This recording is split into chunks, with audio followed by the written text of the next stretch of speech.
regular City Council meeting for December 12th, 2023. Would you please join me in the Pledge of Allegiance? I pledge allegiance to the flag of the United States of America and to the republic which stands one nation under God, indivisible, with liberty and justice for all. Madam Clerk, would you call the roll, please? Certainly. Councilmember Harmon. Here. Councilmember Friedman. Here. Councilmember Oscar Gutierrez. Present. Mayor Pro Tem Alejandro Gutierrez. Councilmember Jordan. Here. Councilmember Sneddon. Here. And Mayor Rouse. Here. And I believe you have an item to read, and ceremonial item. Yes, item 1, recognition of Alice San Andres Calleja, publisher editor of the Mesa paper.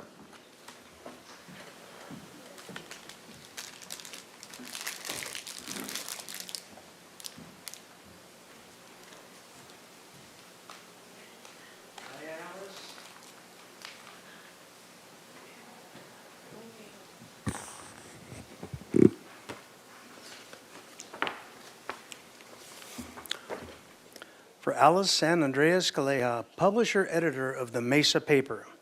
Whereas Alice San Andres Calleja founded the Mesa paper in 2008, the first neighborhood-specific newsprint publication in the city of Santa Barbara, single-handedly producing and delivering the newspaper. Whereas Alice San Andres Calleja eventually provided distribution to all homes on the Mesa in 10 other neighborhoods in the city, as well as over 200 outlets from Carpenter and Goleta. And whereas Alice San Andres Calleja founded and organized the nonprofit Our Mesa Neighborhood Incorporated to organize neighborhoods with emphasis on street team organizing, monthly educational meetings, organizing events and holiday festivals, neighborhood landscape and decorative improvements, and neighborhood advocacy. And whereas Alice San Andres Calleja has touched the lives of countless people, families, and businesses on the Mesa and throughout Santa Barbara through her selfless efforts and determination, leading by example, bringing community together with a benefit to all. And whereas Alice San Andres Calleja has announced her retirement in early 2023 after almost 2 decades of dedicated service to the Santa Barbara community. Now therefore I, Randy Rouse, by virtue of the authority vested in me as mayor of the city of Santa Barbara, do hereby congratulate Alice San Andres Calleja upon her retirement and wish her happiness in all future endeavors.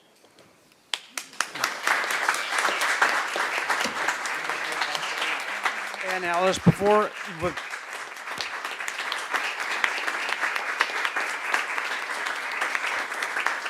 I'd also like to bring up Ethan from Assemblyman Hart's office.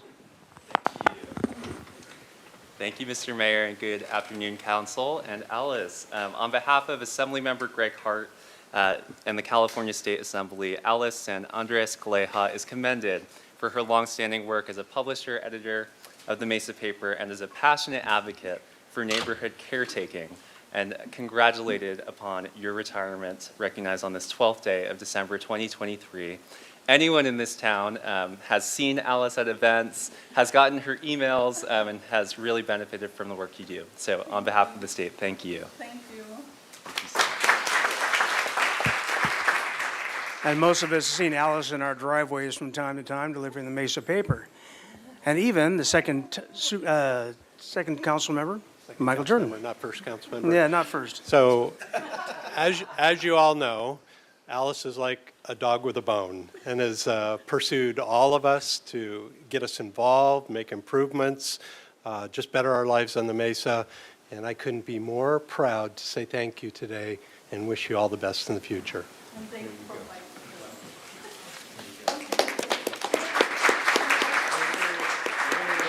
Here you go. Okay, I will only take. This will take a minute and 2 minutes more.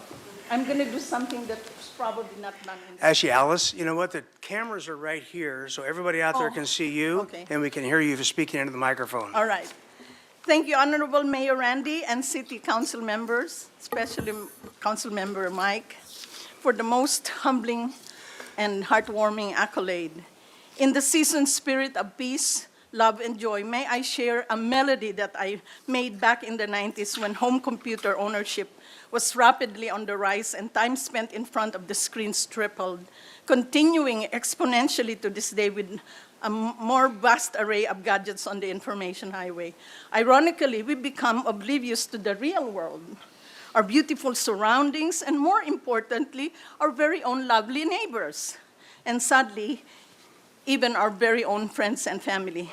So please indulge me 2 minutes for a song about what my parents instilled in me and my siblings on how we could meaningfully live our lives every day. It's called Take Time.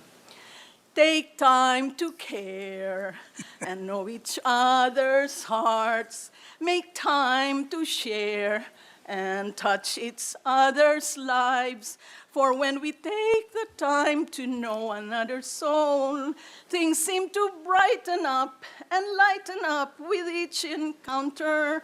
Take time to see the beauty of a day. Make time to look at things along the way. For when we take the time to explore the world around us, you'll agree, roads seem to widen, horizons broaden more than ever we could see. Take time to hear the song of lark at dawn. Make time to watch the meadows burst in tones. And when we take the time to embrace the warmth of distant stars, we find fulfillment in the moments now and free tomorrow. Take time to feel the throbbing of a heart. Make time to clear some cobwebs in a mind. For when we take the time to lend a helping hand, we'll find that only when we care can we enrich our lives.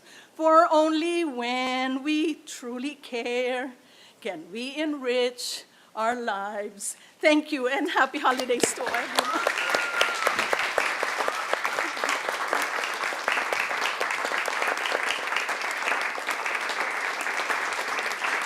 Thank you so much. And I do have one public speaker to this particular item, and that is from Mary Turley. Rebecca's going to be jealous. I know she wanted to be here to sing her retirement song, too. So. Yes, I just retired, so I couldn't. Anyway, Mary Turley from the East Alta Mesa area of the Mesa. And I just want to thank Alice very much for all her energy and encouragement. And she let me deliver 200 papers in the East Alta Mesa area for years. And I got to know so many neighbors, and it's all for Alice's encouragement. And just thank you again for all that you do, and you did for the Mesa, Alice. Thank you. Thank you very much.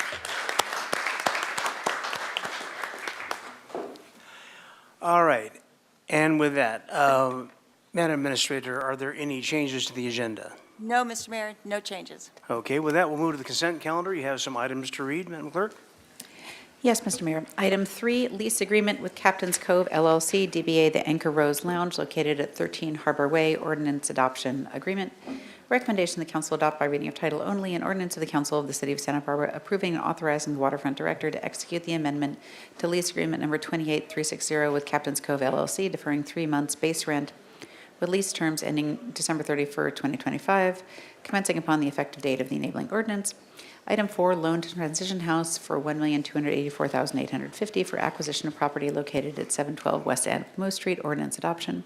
Recommendation the council adopt by reading of title only, an ordinance of the council of the city of Santa Barbara approving a loan agreement with Transition House in the amount of $1,284,850 for acquisition of the real property located at 712 West Anapomo Street, to be used for transitional housing to be secured by a deed of trust and a 90-year affordability control covenant imposed on real property, and authorizing community development director to execute such agreements subject to approval as to form by the city attorney as necessary.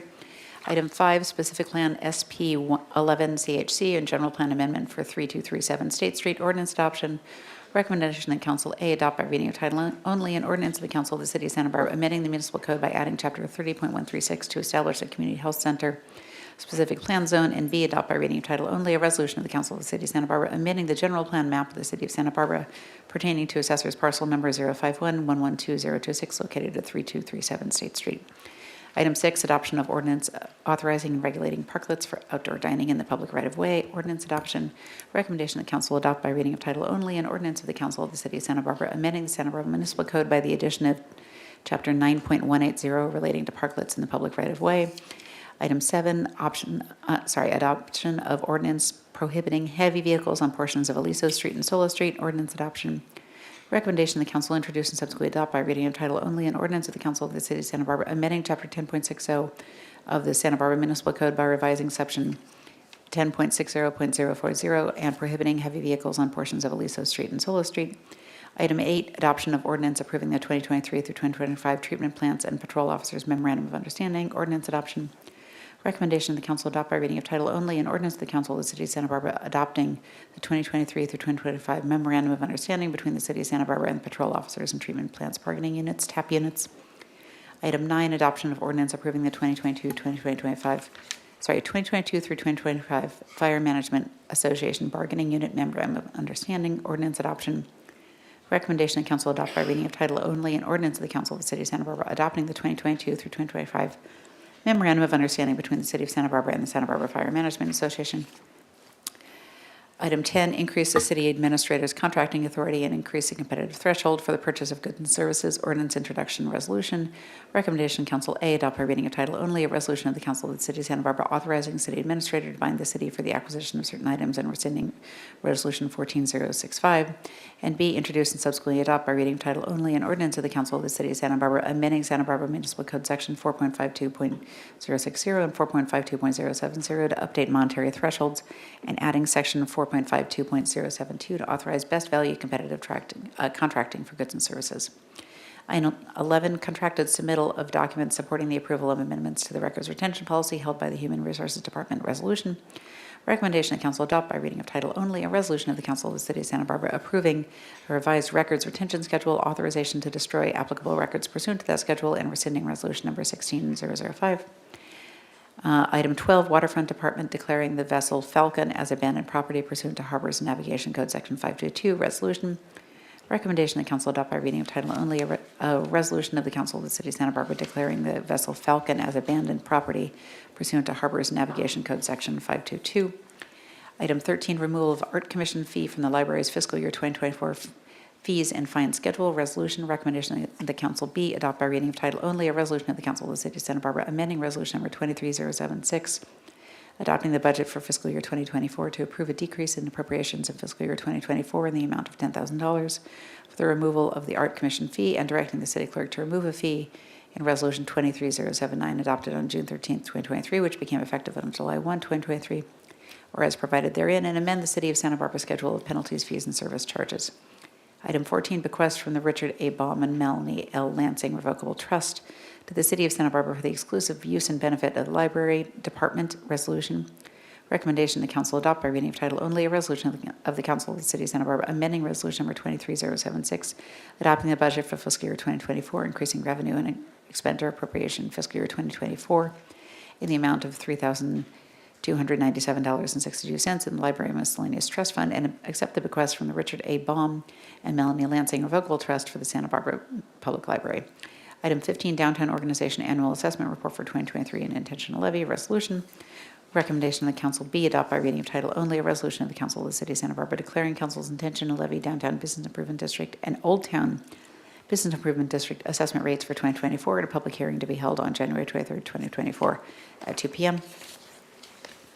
Item 16, contract amendment for right-of-way acquisition services for the Della Vena Street Bridge replacement project resolution agreement. Authorization that council B, adopt by reading of title only a resolution of the Council of the City of Santa Barbara amending resolution number 23076, adopting the budget for fiscal year 2024 to appropriate additional grant funds for the Della Vena Street Bridge replacement project. And that is all the items to read, Mr. Mayor. All right, very good. Thank you very much. Are there any items to pull for either discussion or separate vote? Ms. Sneddon. Item 6, just for clarification. Okay, very good. And Mr. Friedman. I'll be requesting a separate vote on 6 just to be Okay. consistent with my previous votes. Thank you very much. Are there any requests, further requests from council, number one? And if not, are there any requests online to pull any items for consent?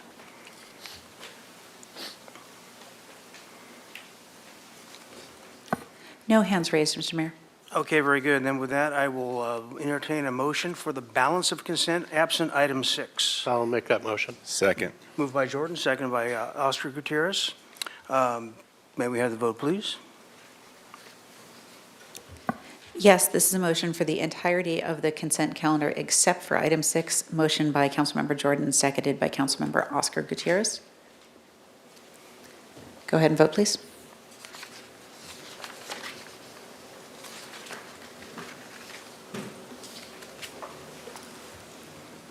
Very good, that passes unanimously. Thank you. And with that, we'll take a report from the Ordinance Committee. Mr. Chair. Thank you, Mr. Mayor. We went over the local housing trust fund, and also we continued the deliberation on the tenant protection ordinance. We voted unanimously for both of them to move it forward to full council, so we'll be seeing that sometime next year.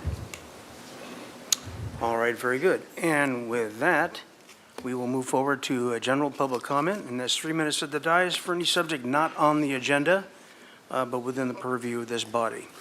And we'll begin with Pat McElroy.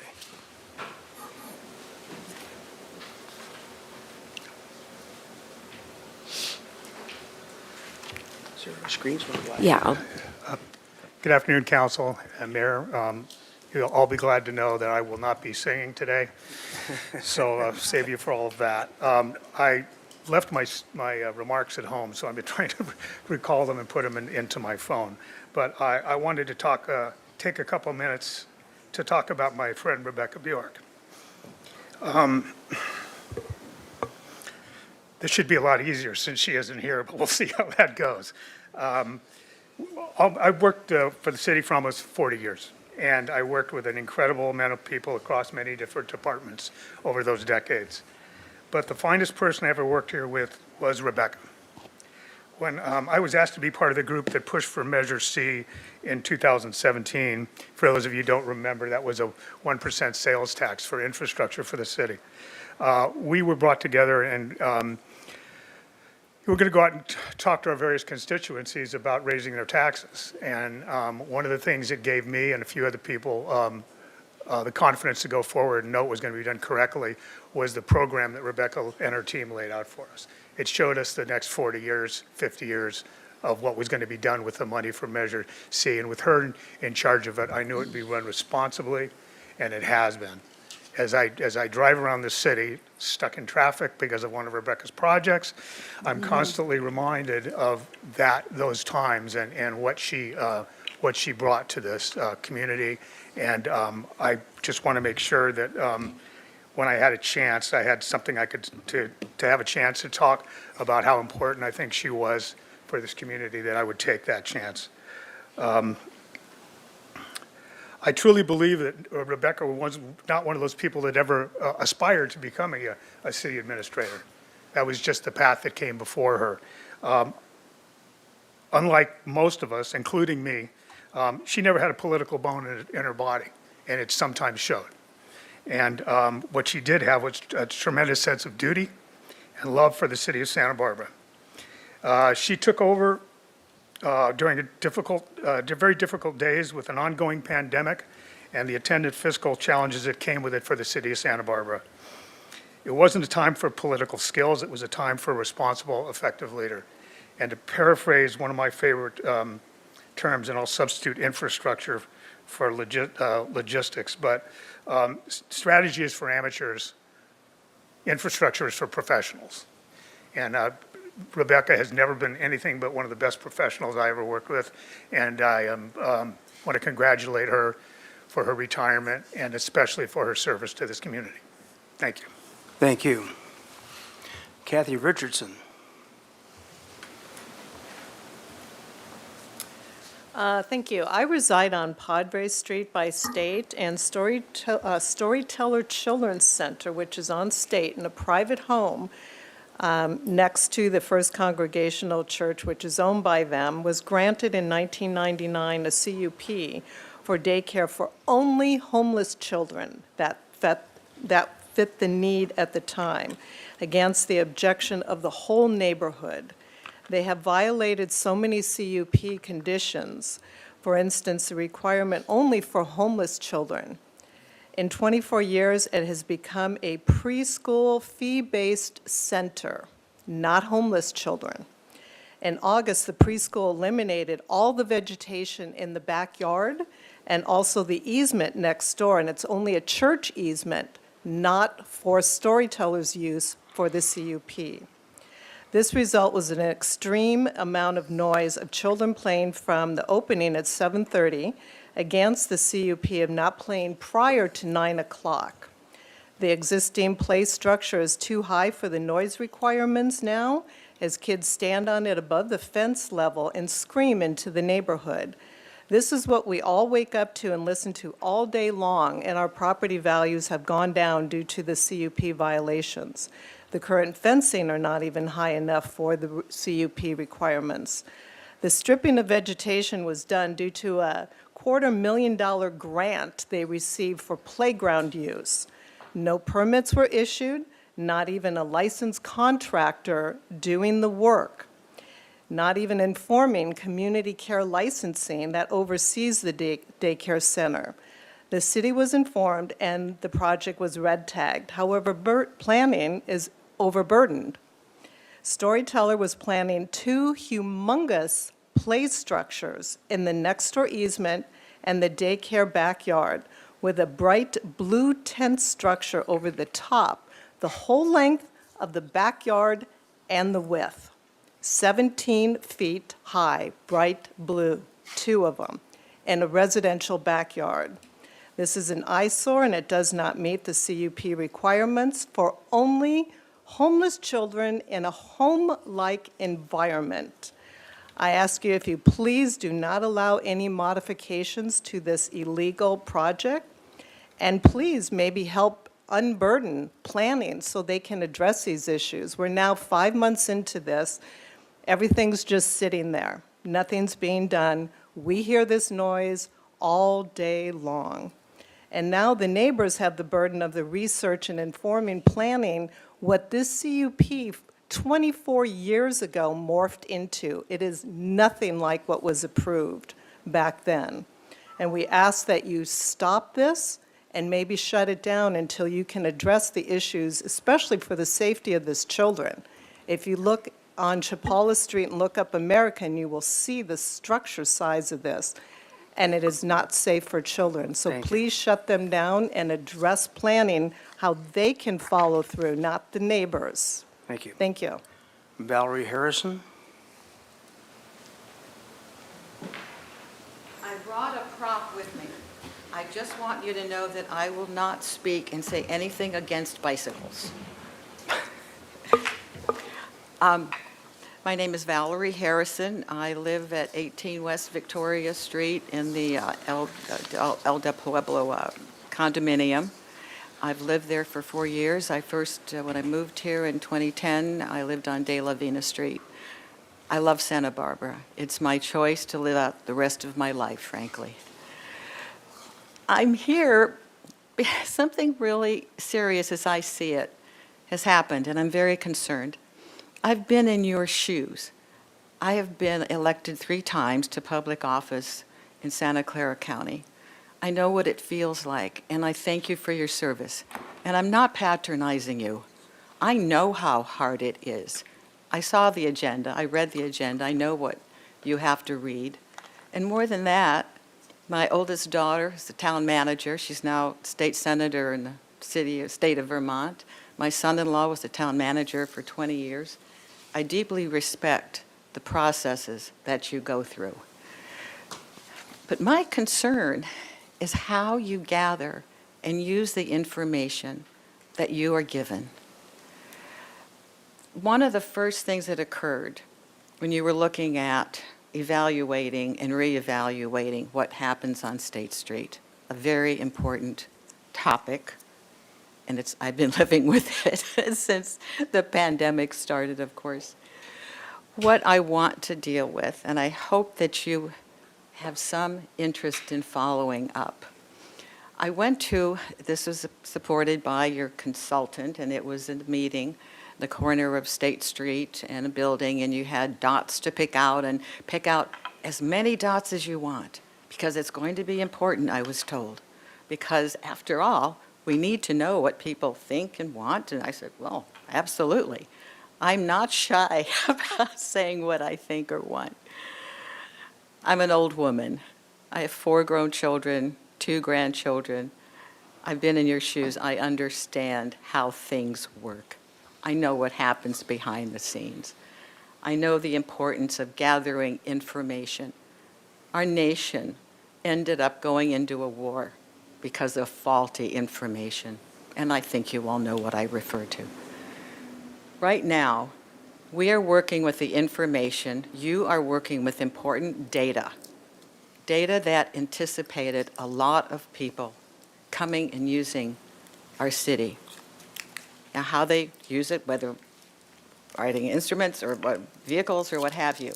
But that information has been used to make some very serious structural changes that are costing us millions of dollars.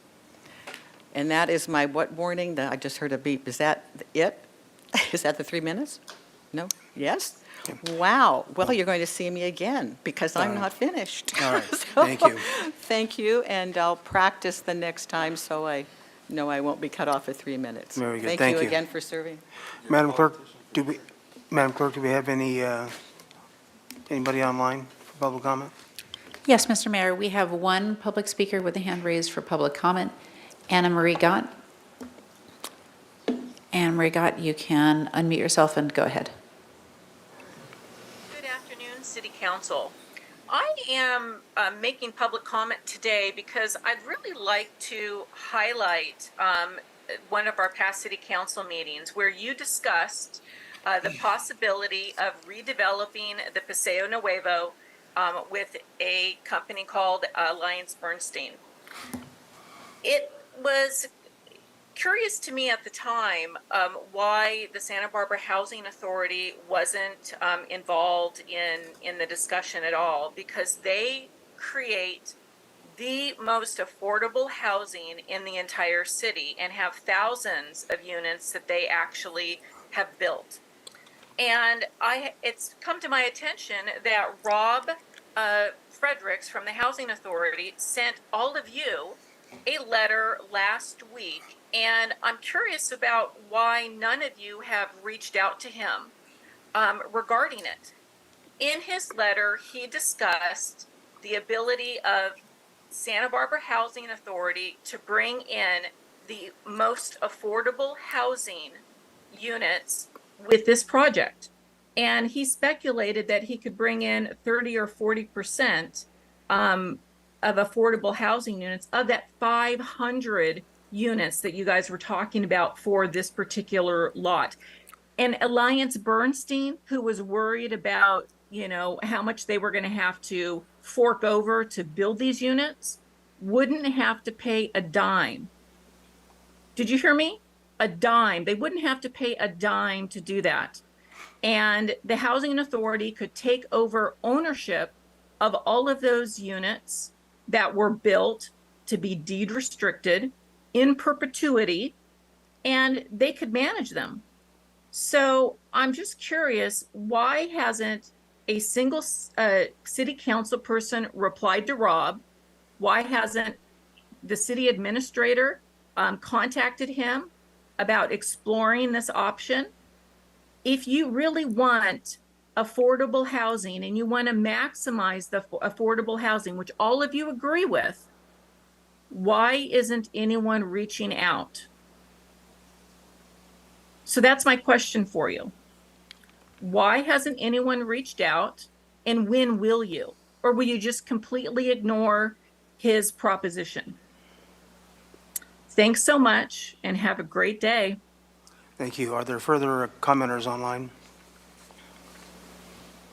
No, Mr. Mayor, no further commenters online. Okay, very good. And with that, we will go to the pulled consent item for either a motion and/or comment. Ms. Sneddon. Thank you, Mayor Rouse. I realize that this is for adoption today, and so I'll ask if these changes can be made. Very small additions of words to make sure that we don't have K-rails. And I think I'm taking last week's comments to heart, and I think the intention is not to have K-rails, and I think Mr. Henschke, this is our first seeing of it in this agenda with the updated language to address that. And so I just had a question if maybe in one or two spots we could add the phrase and design review or subject to design approval. But first, could I just ask the question of how it currently is? Could you have K-rail that is exposed and not masked or otherwise decorated or screened? Is that something that's possible with this ordinance as it is? Mr. Henschke. Honorable Mayor, members of the City Council, as currently written, we don't refer to any type of traffic safety barriers by name. In terms of design review, there is a provision in there that specifically states that design review relating to color, screening, other aesthetic attributes is within the purview of the design review body. And so they are there. We also added a provision, the council had a provision at the last meeting that basically says if the city engineer establishes a list of approved traffic safety barriers, then the design review body, in considering the application, can select among that list as to the appropriate barrier that would be placed for that particular parklet. So there is design review of the aesthetic features, and there is that particular choice. Okay, thank you. So then I was wondering if under the design review section 9.180.140, it's page 6, if the word "and" could be included where it says, then the design body may specify a barrier from the list during design review for a parklet, and the design review body may specify coloring, coding, or other aesthetic features. Honorable Mayor, members of the City Council, that concept is already in the ordinance because it's two sentences. What you're doing is taking two sentences, basically putting an "and" between the two sentences and making them one sentence. Can you do that today? That is a clerical change that does not substantively change what the ordinance already says, and you can do that today without the necessity for reintroduction. Perfect, thank you. And then just one more, wanting to add the words "subject to design approval," and this is just for clarification. It's not changing anything previously, but on page 2, 9.18030, where it says traffic safety barriers, if that could also add "subject to design approval." I'm sorry, on what section were you referring to on page 2? On, let's see, 9.180.030. I cannot find it myself, actually. I just want to make double sure that we don't have exposed K-rail. Okay, well, that's okay. If we can add the and that, and with, if that's all right with my colleagues, then we can add that one word, and. Ms. Harmon. Thank you, Mr. Mayor. Well, I don't have it in front of me, so it's a little bit challenging. But I understand from Mr. Henschke that change is clerical and doesn't change the ordinance at all. So if it doesn't change the ordinance at all, what's the purpose of the change? I guess that's directed Oh, yes. or to whomever. I just don't understand it. there are a couple different places where it could be read, and I didn't want to point them out in places where it's more substantive, but where it could be read that the choice could be made from a list of barriers that were already approved by Public Works, but then not necessarily then additionally go through design review. And so I wanted to avoid a situation where there was a list that could be approved and that HLC had to say, I pick that one, but not be able to say, and it should be this color. Due respect to my colleagues, I do have to say, this ordinance has been beat to death multiple times, both clerically, both substantially. It's been pulled off of consent. It's the third time we're trying to change something off of consent. I think it's a really, really bad precedent and a bad habit to get into. So just on principle, I can't, I'm not going to vote for the ordinance anyway. But I got to tell you, this idea of pulling things off of consent and changing them has really got to stop. This is not how the procedure's supposed to be. We have plenty of opportunity to do all this wordsmithing and/or substantial changes. So to Ms. Harmon's point, if we're not changing the ordinance, really what's the point? And if we're trying to do something clerical, boy, do we have our opportunities to do so. Mr. Friedman, you had your light on. Councilmember Harmon asked my question, and without the chance to really, I have it in front of me, but it's hard to vote on something when I have to take your word that this is the remedy on the other ones, on the other things, and I don't understand why you're asking them. And this is consent, so I wasn't prepared for that because we had one hearing, we had a consent, came back, had a second hearing on consent that for about 45 minutes, and we couldn't get anywhere, had another full hearing, which is kind of unprecedented, and to now hear again that we want to tweak it. I don't have the information to really get into a dialogue with you why you want to change it and what you're trying to say other than to take your word for it. And just to be clear, I'm not supporting it because of my prior, but this is different than up or down on it. It's rehearing it again because you're making changes in there where the rest of us don't have a chance to go through those without it. So that's my frustration with this, but what I was going to say originally was I wanted to pull this item to be consistent with my vote and move on. So it's just really frustrating to continue to rehear things and then bring something at the last minute when everybody else was prepared to vote on consent. And it's not right. Ms. Sneddon. Thank you, Mayor Rouse, and I do take that to heart. Perhaps some of these items shouldn't be on consent initially when they're so substantive, and I will say that when we make direction for something to come back with recommended changes, this is the first opportunity we have to actually see how those are implemented, and there are changes from the last time we saw it. So pulling it from consent and adding the word "and" I think is within bounds. And if I understand not wanting to take my word for it, it is in today's agenda packet. It does have changes from the last time we saw it. And so I don't know if any of my colleagues will agree. This is just, it's not, a substantive change, but it's just for clarification to add the word "and" in section 9.180140 under design review, that they may be approved from a list and be subject to design review. If there's a second. If there's not, that's fine too. I'll second. Thank you. So that was a motion and a second? Okay. Ms. Harmon, you had a light on?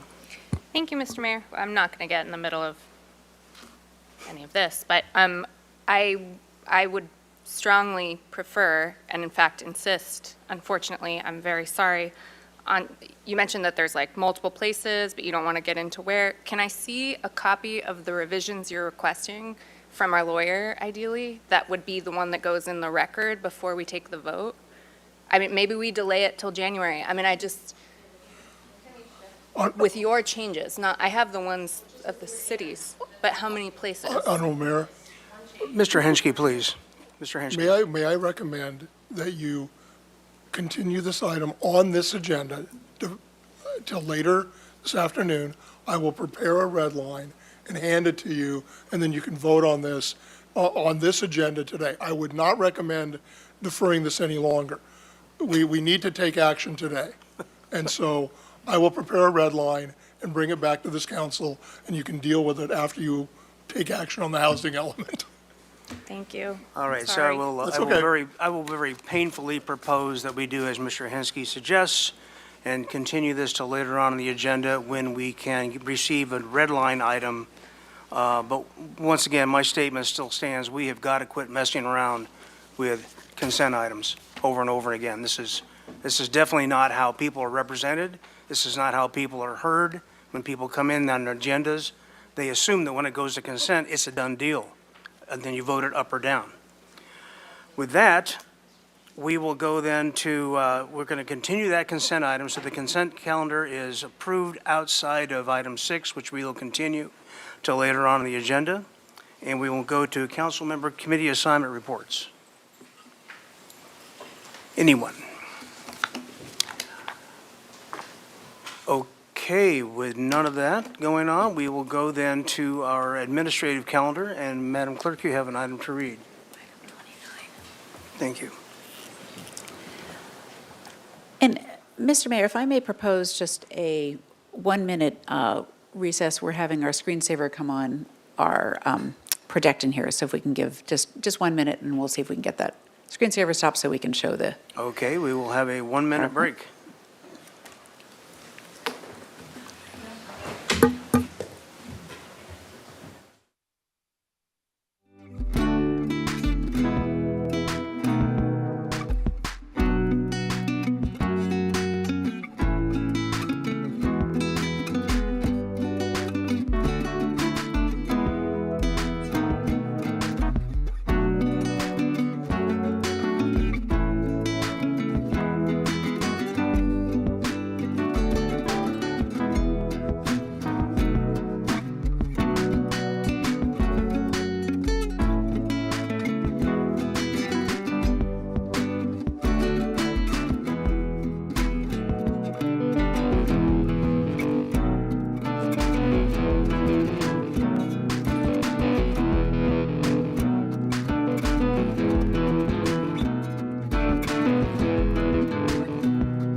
Systems are both operable again.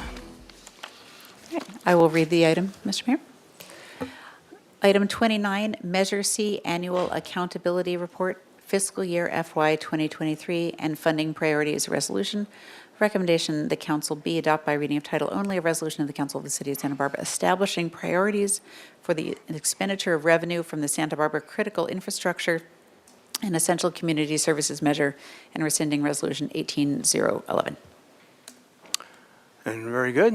And we'll take the staff report, please. All right, thank you, Mayor Rouse and council members and members of the public. My name is Natalia Glusak. I am the budget manager for the city.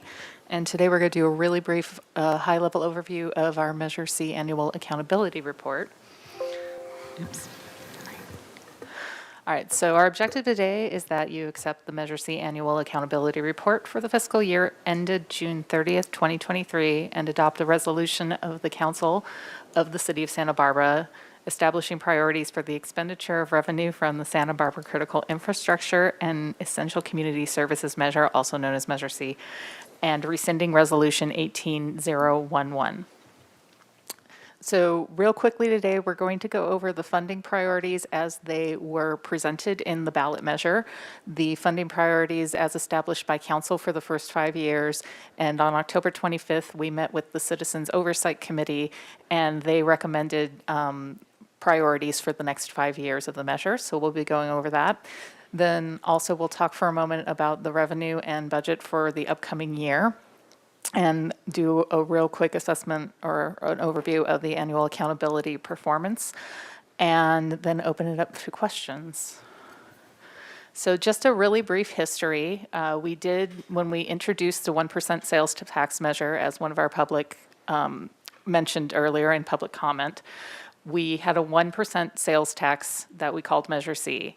In 2008, we had an infrastructure task force go out and really do a deep assessment of our infrastructure needs. Council then created in 2014 an infrastructure subcommittee to further discuss and look at these needs. And then in 2016, there was a lot of community outreach over this and finance committee. So we kept the process very transparent and took community input on board. The result was Measure C, and if you look at the column to the left with the blue header, these are the funding allowances per the ballot that was put out to the public as they were stated. So we have our police and fire and emergency response, our local streets, pothole bridges, and storm drains. We have our neighborhood fire stations and public safety infrastructure, parks and youth and senior services, being able to address our homelessness, helping retain our local businesses, and also supporting the other general services that the city does provide. For the first 5 years of our Measure C revenue, council stated the 6 priorities that are on the right under the red heading, including permitting and bonding for a new police facility, repairing our local streets, including the street-related infrastructure, replacing fire station number 7, supporting our city's parks and library with community projects, and in business district infrastructure projects, and the maintenance of city buildings. As I mentioned, on October 25th, we met with the Citizens Oversight Committee. They went through the report very thoroughly, and after some very robust conversation and about 3 hours of presentation and information exchange and discussion, these were the priorities that they would like to recommend for the next 5 years. Those are the construction and debt service payments for the new police station facility, repairing our local streets through the city, including related street infrastructure, improving pavement condition index, also known as a PCI, to a goal of 75 plus in the next 10 to 12 years. Currently, our PCI is at 66, which is not great, but it's been improving. And 75 plus is a very good goal to have. So that's one of the things I would like to do.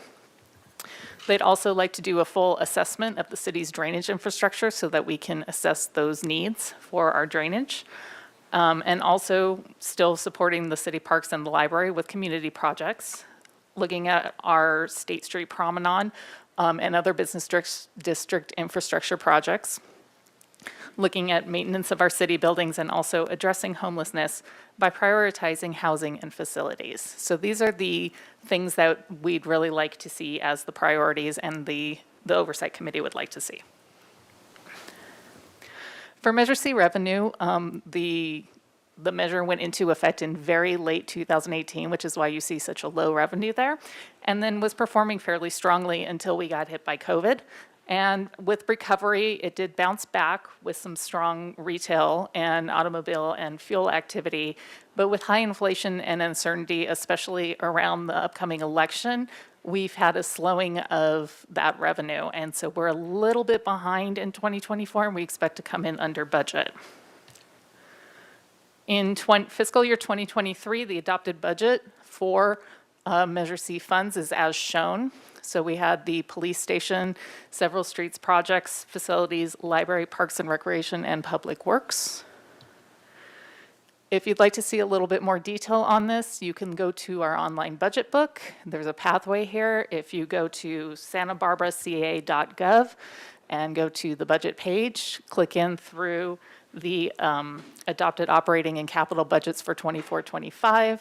There's a section on the right there for our capital programs, and it'll go through to an entire listing of the 2-year plan for spending on our capital projects.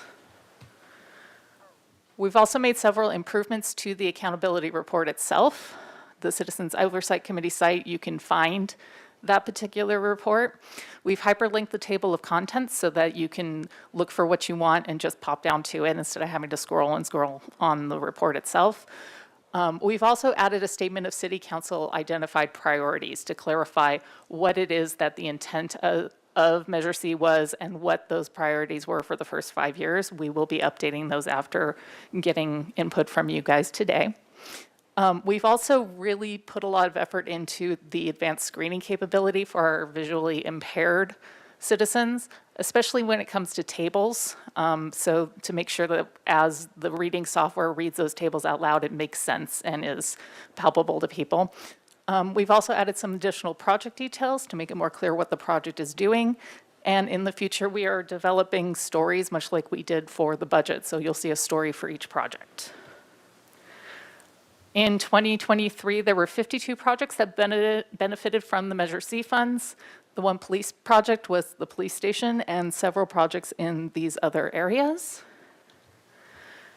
And our request to you today is that you accept the Measure C annual accountability report for the fiscal year ended June 30th, 2023, and adopt a resolution of the Council of the City of Santa Barbara establishing priorities for the expenditure of revenue from the Santa Barbara Critical Infrastructure and Essential Community Services Measure and rescinding Solution 18-011. And with that, we'll take any questions or comments. Okay, questions from council. Ms. Sneddon. Thank you. Quick question. Are these new priorities for 5 years or 1 year or something else? They are for 5 years, Councilmember Stetton. They are for 5 years, yes. That's the suggestion. Thank you so much. Further questions from council? Mr. Jordan. Thank you, Mr. Mayor. I've been asked about this, and I don't know the answer. So if you have a project like a streets project, but either in a fiscal year, that fiscal year when you have the money for it in hand, but you just can't get a contractor or the streets people are overwhelmed, does that just automatically carry over to the next fiscal year to be implemented and the money's already on hand? Thank you, Councilmember Jordan. That's a very good question, and the answer is yes. Okay, thanks. All right, very good. And if there are no further questions from council, we'll go to public comments on the item. Start out with Jared Gordon.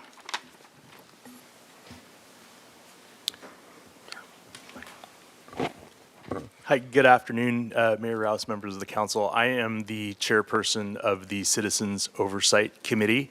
And first, I just want to say your departmental staff do a fantastic job keeping us informed at all of our meetings. They provide a wealth of information in a way that makes it really easy to digest, and they have their department heads or high-level staff available to answer all of our questions, and we really appreciate their time, and everybody on the committee appreciates that a lot, and they're really doing a lot to make sure we know what we need to know about how this money is getting spent.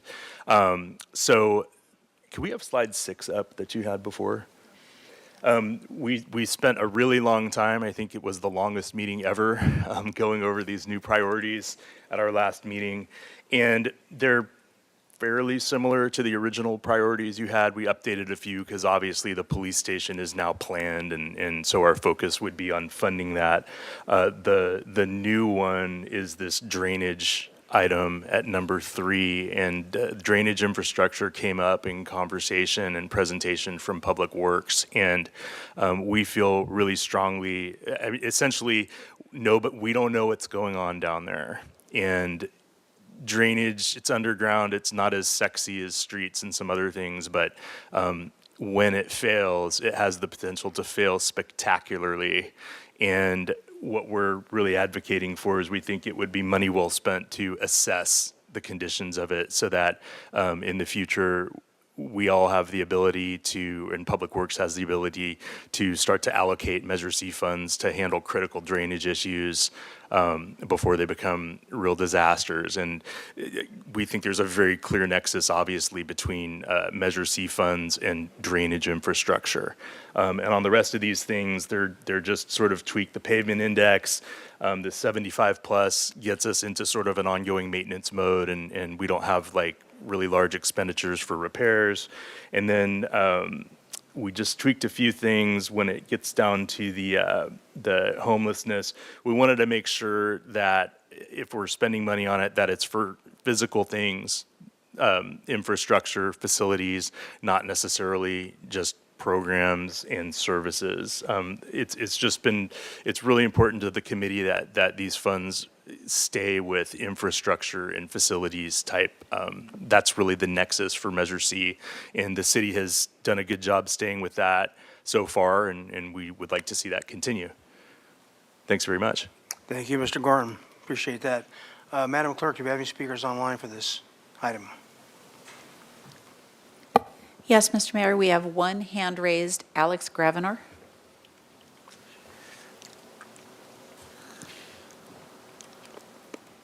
Alex Gravener, please go ahead.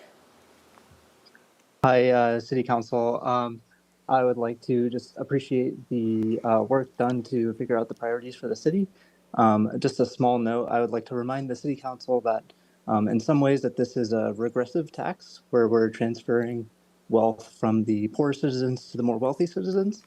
In particular, the pavement and the drainage throughout the city, the vast majority of that serves single-family homes.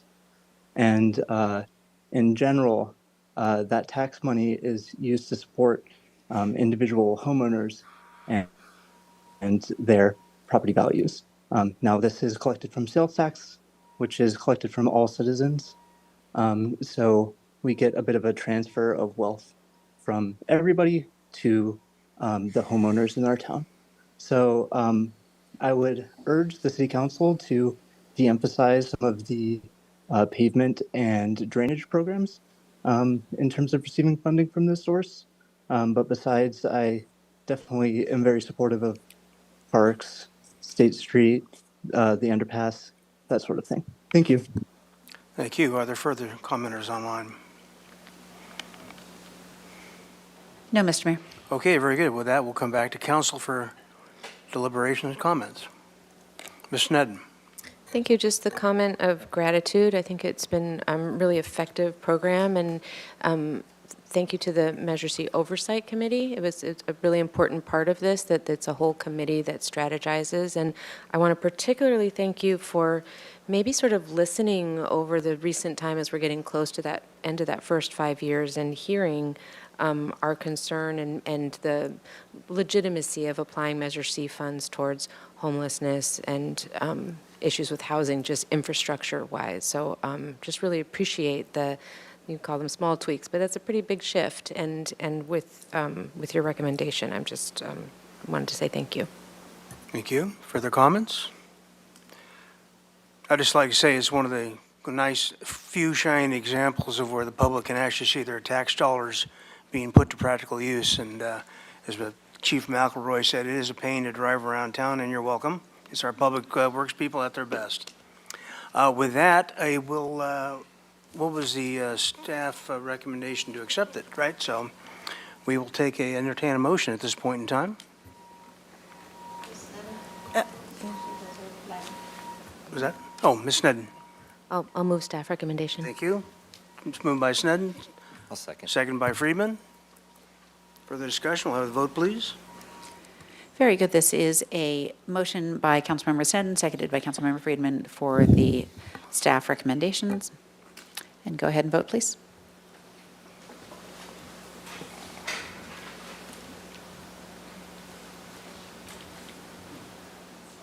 That passed unanimously. Thank you. All right, move on to the next item, and we'll have, Madam Clerk, if you could read the next item, please. Very good. Item 30, adoption of the 2023-2031 Housing Element Resolution. Recommendation that council adopt by reading of title only. A resolution of the Council of the City of Santa Barbara adopting the 2023 through 2031 Housing Element with proposed revisions as an amendment to the general plan and determining that the Housing Element Amendment is exempt from CEQA pursuant to CEQA Guidelines, Section 15061B3. All right, very good. Mr. Gullett, Ms. Deisty? Good afternoon, Mayor Rouse and members of council. I'm Rosie Deisty from Community Development Department, Project Planner, and I'm here today to present the Housing Element presentation. I wanted to mention before I get started that I do need to leave today at 5:30, so if you see me walking out, that's why.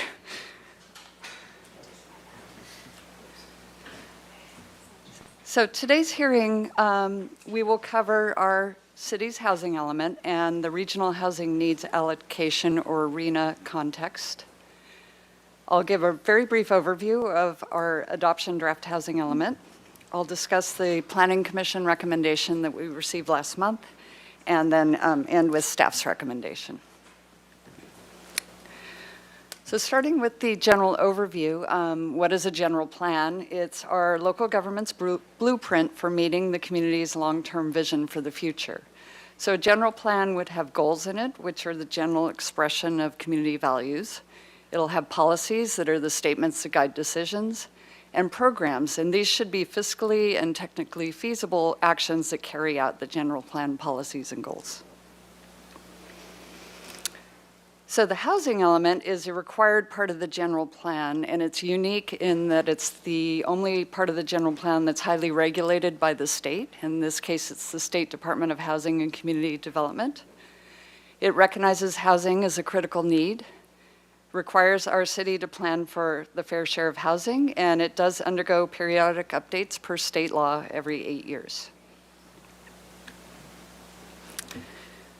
So I want to cover why we want to adopt a housing element. When we have an adopted and certified housing element, it establishes our goals, policies, and a plan for implementation.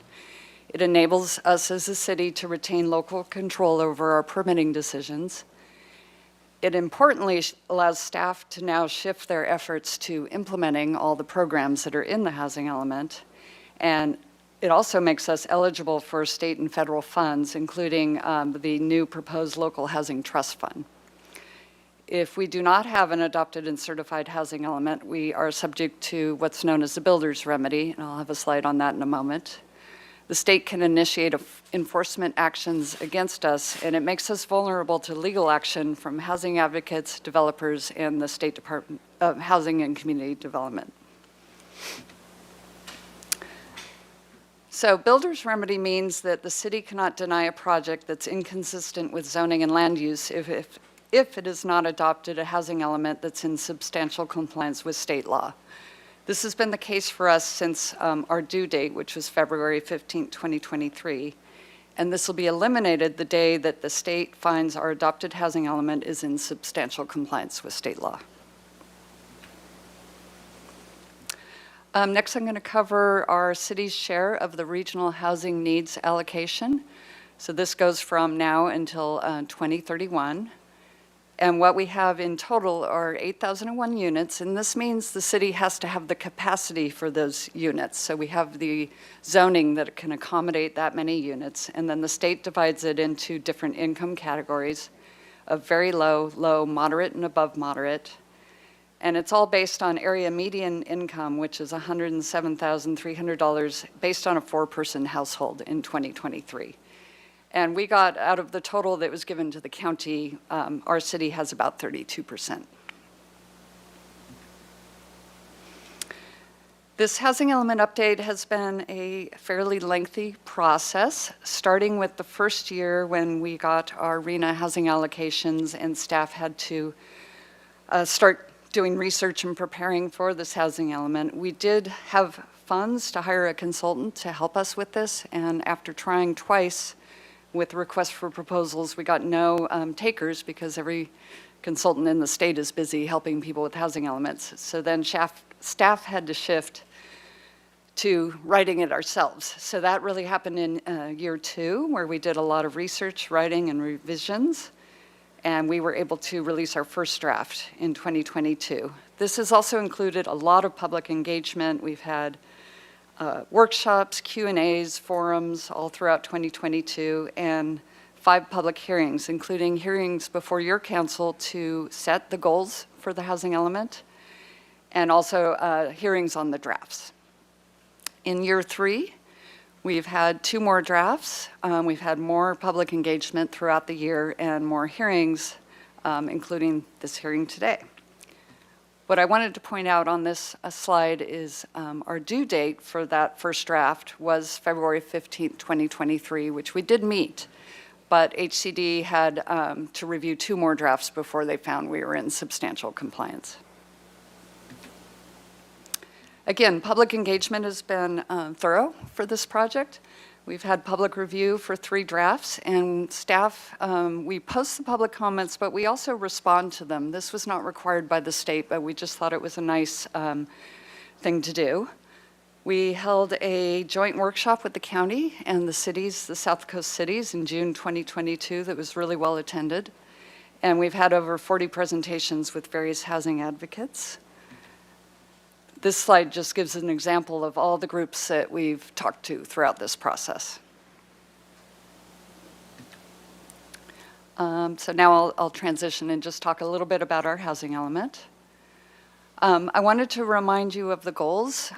So this summarizes that the 8 goals are: create new housing, prioritize affordable housing, provide housing assistance, promote housing stability, preserve housing, engage the community, coordinate with regional partners, and fund affordable housing. Then those goals has translated into the policies and a housing toolbox of 32 programs. This just highlights some of the programs that we want to get started working on, but it includes an adaptive reuse ordinance. It includes revisiting our city's density bonus laws. It includes facilitating accessory dwelling units. It includes the multi-unit housing program. This is the amendments to the average unit size density incentive program that are being considered and proposed. It includes a affordable housing program, which would put the focus on what can we do to increase our numbers of affordable housing in the city. And it also includes looking at a short-term rental ordinance and looking at where we allow hotels in the city and maybe changing some of the rules around hotels. On top of all this, every year the state legislature passes more bills, and we have state mandates that we also have to comply with. This goes into a little bit more detail of how we've been working with our partner at Housing and Community Development.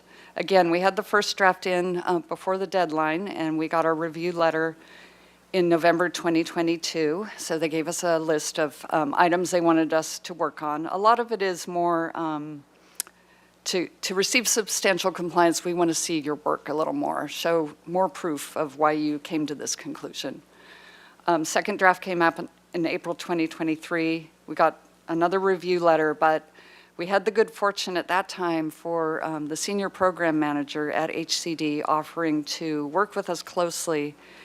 And we also took him on a city tour, which was very helpful. He was very impressed with our city. We showed him all the existing affordable housing we have, projects under construction, and projects being proposed, all within a couple blocks radius. We had regular check-in meetings then throughout the summer. I believe there were at least 13 separate meetings with HCD, and we had over 30 individual drafts of edits HCD wanted us to make that they gave us a preliminary review and approval of. So that all culminated in this last draft for October 2023. and then getting the review letter finally in November 2023 that HCD found our draft in substantial compliance with state law. This slide just highlights again what HCD said, that the revised draft meets the statutory requirements described in their June 16, 2023 review, and the housing element will substantially comply with state law when it is adopted, submitted, and approved by HCD in accordance with the government code. Next, I'm going to cover our hearing that we had last month with the Planning Commission and their recommendations. We did receive a unanimous recommendation to adopt, but the motion included several recommended changes to the housing element with that motion. The individual comments are provided in the minutes. They're draft minutes at this time, and they were included in your packet. And staff reviewed all those comments carefully, and many of the changes we did incorporate in the version you see before you today. We looked at them to make sure that they wouldn't conflict with state law as far as our interpretation goes, and some of the changes were easy to make. And then there were another list of changes that we did not recommend, and the reasons for that I'll cover now. So what we incorporated was there was a slide for the Planning Commission that talked about all the programs and how we want to group them into themes so that we are working on programs that kind of make sense according to a theme, and they all come together. So we added those themes to the executive summary. We've proposed some programs to do with affordable housing, evaluating our inclusionary housing ordinance, and seeking additional funding for affordable housing. All of those require a sort of feasibility study. So we coordinated those so that feasibility study could cover all these programs. They asked for, and we added a definition of community priority projects into policy 2.1. This definition comes from Title 30 of our zoning, or our Muni Code. And we added the word deed restricted to one of the programs that's talking about affordable housing. We have another program that talks about looking at our zoning ordinance to facilitate more innovative housing types, and they asked us to include shared housing and cooperative housing, so we added that in. We added reference to City Council and Ordinance Committees discussions that they've been having around the Local Housing Trust Fund to this program that talks about setting up such a fund. We added a reference to a commercial linkage fee to the program that talks about looking for other sources of funding for affordable housing. And we updated a table in the document. It's a table of various financial resources that are available for housing. Updated it to make sure all the sources are valid, and fixed throughout the document a few typos and errors. The changes we did not include were, there were some suggestions from the Planning Commission for program implementation that were very specific. And we feel that programs are really the sort of outline or umbrella for what we want to accomplish. They lay out the direction to staff, but we don't want them to get too specific because we don't know until we do some of the studies and the research and the public outreach and talking to Planning Commission and your City Council how specific they should get. So we wanted to keep them a little more open-ended. There were some time frame changes that were suggested, and we did not make those changes. We've carefully looked at all these programs and our existing staff resources, and we will complete things sooner if we can, but there's some programs we just need to delay a little bit because we have a lot on our plate. There was a comment about implementing all the NOVAC process improvements as soon as possible. That's being worked through a different process through the Land Development Team Oversight Committee, and we didn't feel that was necessary to put that in the housing element. And we've been asked to eliminate reference to upper middle income housing in one of the policies. We've kept that in at this time because it's consistent with our inclusionary housing ordinance for ownership housing, which does reference upper middle income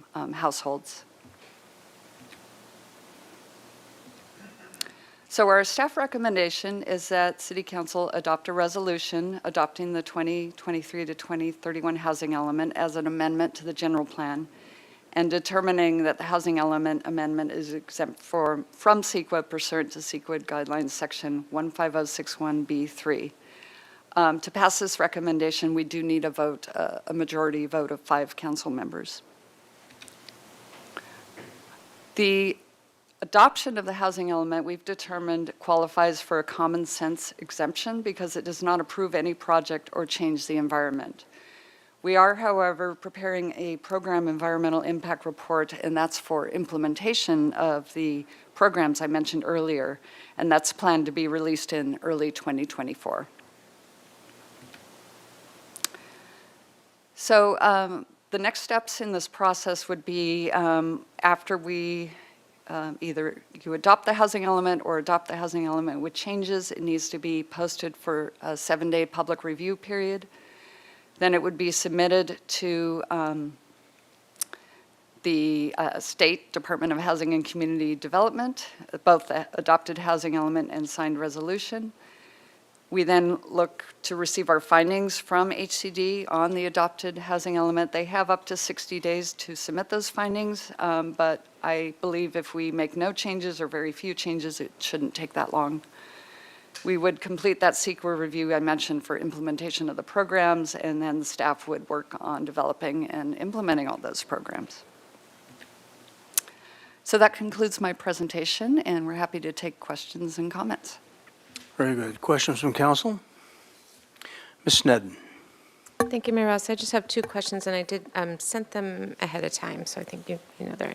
So the one is that on page, the Roman numeral, I guess it's 14, XIV, and it's in yellow as changes, and program implementation and timeframes, and then under preserve existing housing, it lists hotels, short-term rentals, conversion ordinance, repairs.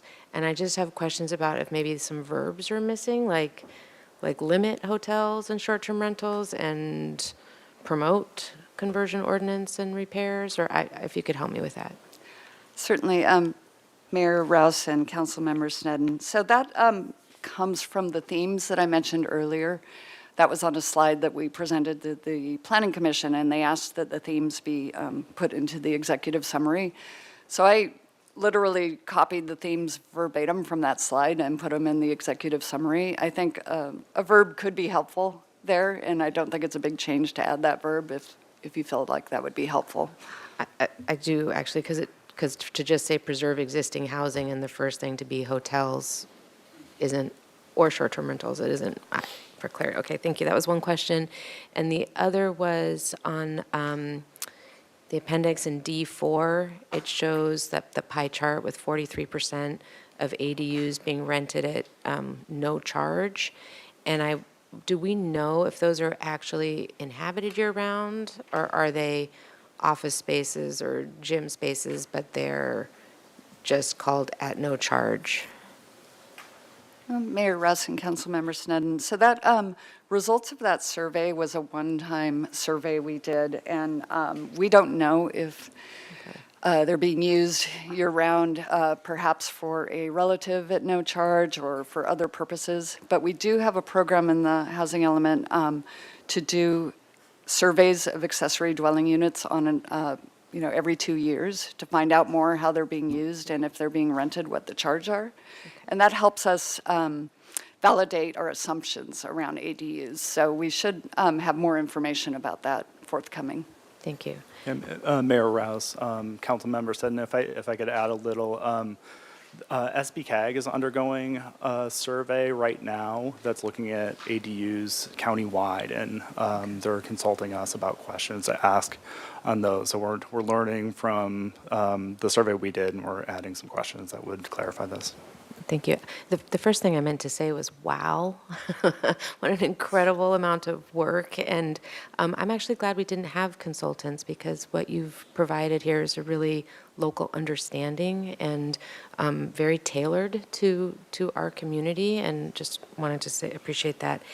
And then I guess this is a kind of bigger question, but I think we've all seen the Allied letter, and I'll have comments on that later. But is just open-ended question, is there anything on here you want to comment on?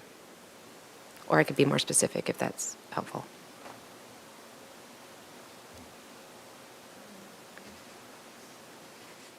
Yeah, I think there's nothing at this time to comment on. Thank you. Mr. Friedman. Thank you, Mr. Mayor. Thank you for all your work on this, you and your entire team. It was a huge effort, and I'll kind of start there because it was referenced in the last comments by Councilmember Sneddon about consultants. Typically, consultants would be hired because of the level of technicalities and the level of staff work, but in this case, we didn't. And can you speak to why that is and what some of the trade-offs might have been? Mayor Rouse, Councilmember Friedman, we tried.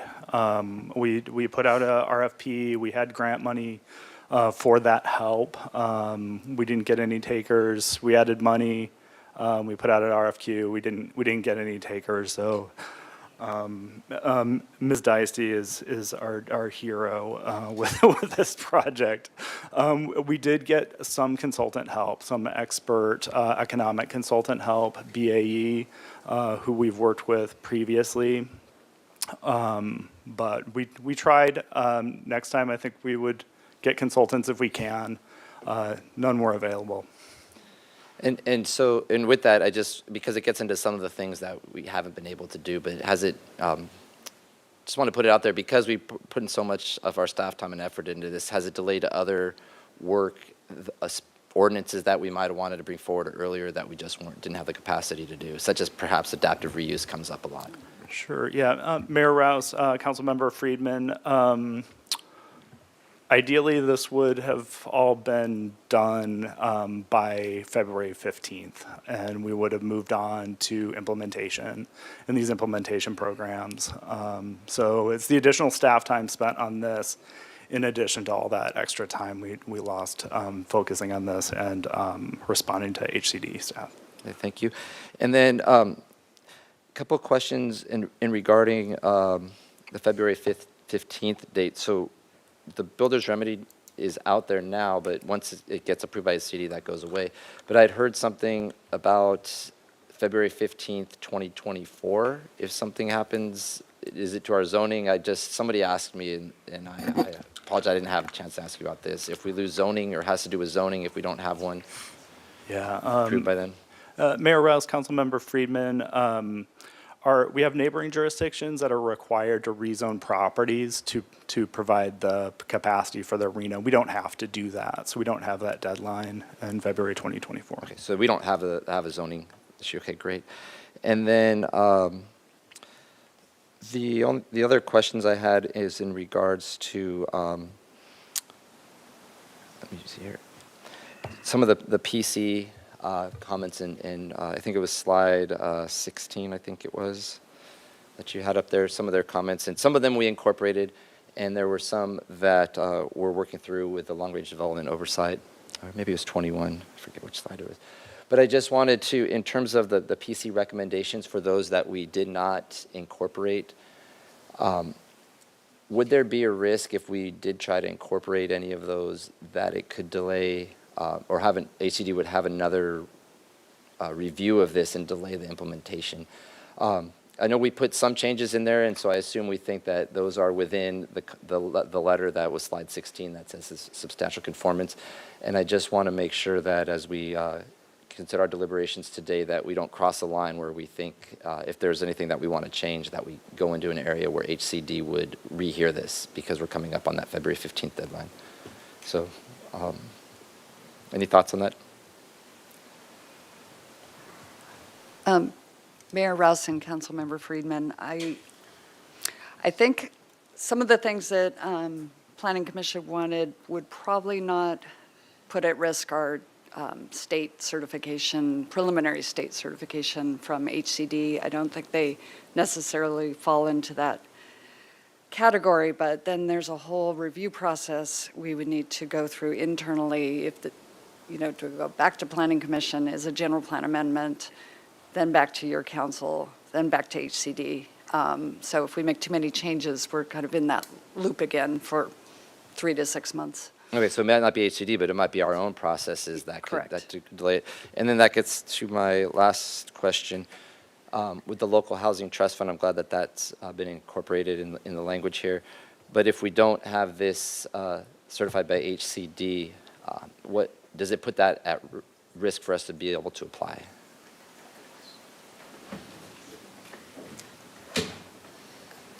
Mr. Mayor, Councilmember Friedman, I can just chime in on that, that if we do not have a certified housing element that meets the state law requirements, we will be unable to apply for the spring funding allocation.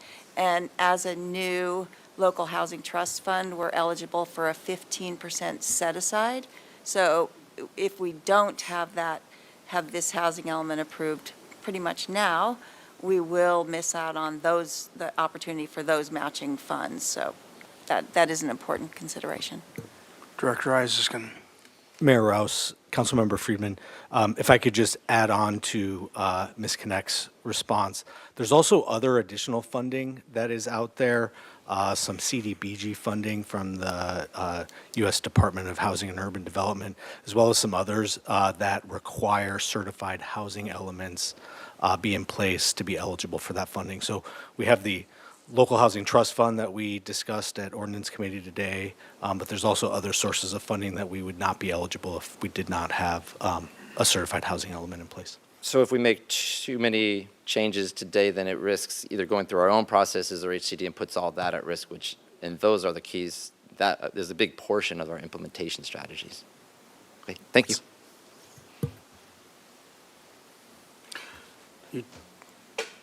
Mr. Jordan. Thank you, Mr. Mayor. I'll just lob a softball to start with. And could one of you just reiterate again on the difference between, or the role of the housing element and its requirement, and the difference between showing that we have the capacity versus saying that we have to build what we're showing, and what that means to us here locally. Mayor Rouse and Councilmember Jordan. So the state handed us down a number of units of 8,001, and their requirement is that we show we have the existing zoning that we could accommodate that many units. Or if we don't have that existing zoning, we need to do rezones to make sure we have the space for them. When we did that analysis, which is in our suitable sites inventory, we also had additional criteria to make sure that what we were showing was realistic and valid. Most of our city is small lots. Most of our city is already developed. So we looked at things like improvement to land value, improvement to square foot value. It had to have a capacity of at least 10 units to make it on our list. No historic resources. We had a whole list of things. So we can show that to the state right now, that we have the capacity for those units plus a buffer. So we include a buffer, or we show we can accommodate even more than 8,001 units, so that if during the 8-year period of sites are developed with fewer units in the lower income category than we anticipated, we still have additional capacity to accommodate those. So I hope that answers. Yep, and then much of what you described then is out of our control because it's reliant on private investment to come along and build on private property, right? That is correct. Okay. And then, given that, well, let's not go there yet, but this also, by adopting this housing element, does not preclude us from pursuing other strategies that aren't in the housing element that would also meet the goals of the housing element, correct? Correct, Mayor Rouse and Councilmember Jordan. Yes, we can pursue anything and everything we are directed to pursue to create more housing. Okay, and just a couple of fly in the ointments for me, and I'll get out of your way. But you know this one's coming. But why, given the dynamic of of land cost, particularly in the downtown area, why would we not include obvious public parcels like surface parking lots in this document, and in other cases include private parcels that have hotels and stuff on them, functioning, high economic value functioning parcels? Mayor Rouse, Councilmember Jordan, we did early on consider including the surface parking lots, and in consultation with BAE and HCD, it seemed premature to do so. And we do have a policy in the housing element that calls for us to look at our publicly owned lands to determine what would be appropriate for housing in the future. This time horizon is to 2031. So the suitable sites inventory is supposed to look at what could be reasonably built on these properties between now and 2031. Some of our surface parking lots have multi-unit zoning. This has been a topic at council and other boards and commissioners over the years. This housing element doesn't preclude city council changing the use of parking lots to housing. Don't you imagine we probably did the same thing 10 years ago, kind of looked at it that way too? And so when push comes to shove, it really is the 7 people sitting up here that would have to launch that, right? Mayor Rouse, Councilmember Jordan, what's different now between now and 2015 is that we're held to these programs. HCD is going to be watching, and we're reporting every year, so they're going to be seeing that we're following through with these.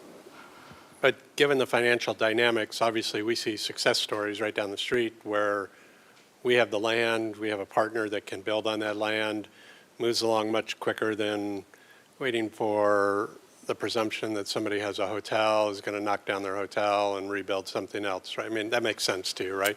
Okay. Then last question. I'm drawing kind of the analogy to miserable EIRs. And so when we get to the end of this process, and by process we go through the Planning Commission, and they give you 20 recommendations plus clean up the typos, that kind of thing. And other organizations out there also provided input where, like for example, you had changed the definition of workforce housing since it was seen before public comment ended. Why do we not include a component like we do on EIRs where you have a comment and you provide a matrix, like you provide a response? I don't know what that's called, but you know what I'm talking about, right? It's literally, you get an opportunity to say, yep, makes sense, we'll put it in, we'll think about it, or that's the dumbest thing I ever heard. But you articulate transparently the result of your couple slides there on what you did with the 21 Planning Commission, the 20 Planning Commission recommendations, which you really can't tell from your slides. I mean, I go and look at the page on the Planning Commission, I can't tell really which ones you really, the language is different, that kind of thing. So what precludes us just from doing a better job on, as you get down to the end of this, and they're very specific recommendations, one, from anybody, but two, they're also specific voted on recommendations from arguably our land use experts on a border commission. Mayor Rouse and Councilmember Jordan, we did do a similar response to comments, like I mentioned, for previous drafts. These comment letters have just come in on this in advance of your city council hearing. And so we could prepare a response to comments and post them. I'd be happy to do that. It's just our timing this time around between the Planning Commission hearing and city council. We have very little time to finalize a document and get it in per docketing deadlines. And we just haven't had the time to do a point-by-point response to all the comments that have come in recently. Okay. I'm not saying I wouldn't, we could still do it. It's just I'll have it'll a come later. suggestion for you in comments then. Thank you. Thank you, Mr. Mayor. Mr. Gutierrez. Thank you, Mr. Mayor. Thank you for the report. I kind of want you to be able to respond to comments about whether or not this has any teeth that we need to be able to adequately address the housing situation here. Would you mind just kind of elaborate on that type of rhetoric? Yeah, thanks. Mayor Rouse, Councilmember Gutierrez, I'll start at least. So what this housing element does is it sets out a work program for the city for the next 7 years. And we have limited resources, limited staffing, so we need to meter these things out over time. And many of them require public conversation and ordinances, actions with ordinance committee, planning commission, city council. So there's a lot to come, but it will be actionable and it will result in zoning changes, which will ultimately result in increased development in the city for more housing. So do you believe that this is adequate enough, or do you think we could be a little more ambitious? Or do you think even if it's a good idea to be more ambitious? Mayor Rouse, Councilmember Gutierrez, there's a lot of give and take and votes and decisions ahead for your council and the community moving forward. So the amount of progressive regulation that comes out of this will be political in the end, and it will be before your council in the end. What we're doing with this document is setting up all these conversations that can move the needle substantially forward, and this is something that we're going to need to work on for decades to come.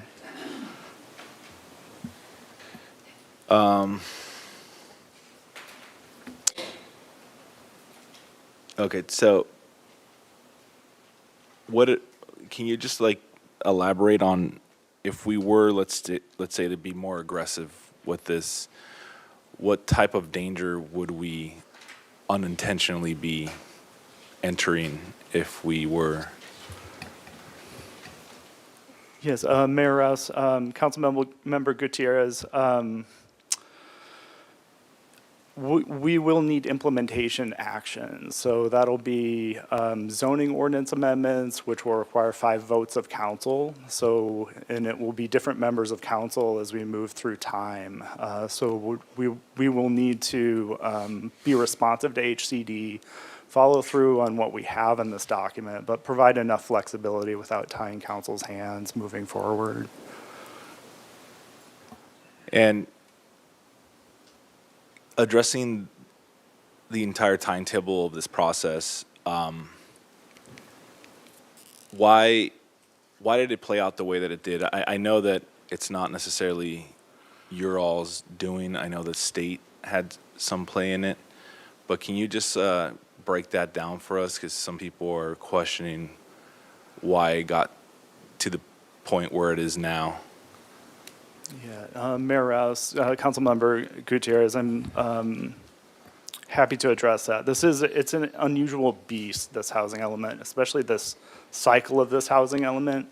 HCD has unprecedented oversight in this document. Essentially, staff of HCD will give us a thumbs up or thumbs down. They've given us 2 thumbs down already.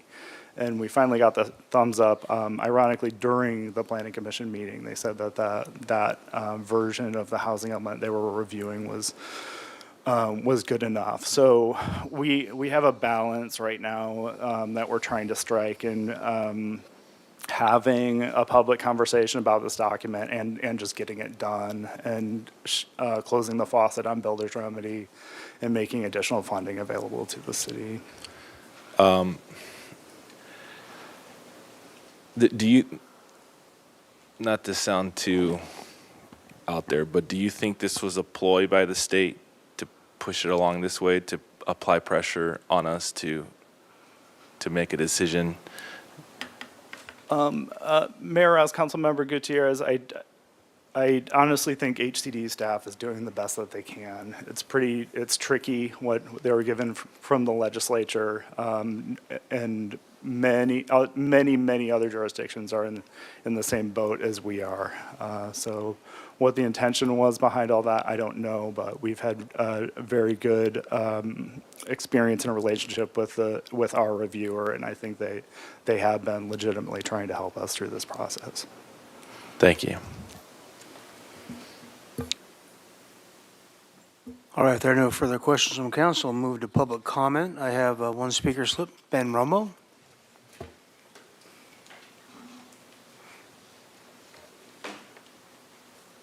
Hold back the hordes of speakers, huh?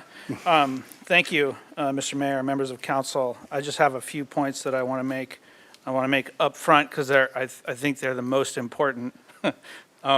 First off, I think staff has obviously been working their tails off trying to get this thing done and deserves a lot of credit. And I would encourage the council to do it now. I liked a lot of the things that the Planning Commission suggested, but those are all things that can be handled through the planning process and through a much more deliberative and inclusive kind of conversation, along with all the other, stuff that you got to figure out over the next few years. And to that end, the other point I wanted to make is I think it's really critical. I know this is not a budget hearing, but we all talk about wanting to solve the housing crisis. One of the biggest hurdles to doing that is going to be doing all this work, but then also doing all the regular work that your community development department has to do in the normal course of affairs. That department has been underfunded, under-resourced. I mean, if you need a consultant, Romo and Associates might be, I'm kidding, you should not hire my firm, ever. And I have no expertise in that area. Anyway, as I was saying, I think really important to fund community development at not just the level that is the bare minimum, but goes beyond. All of your departments, all of your employees are impacted by the housing crisis. They're all, well, I don't know about all of them, but the vast majority don't make enough to actually be able to afford to live here. So that's another one.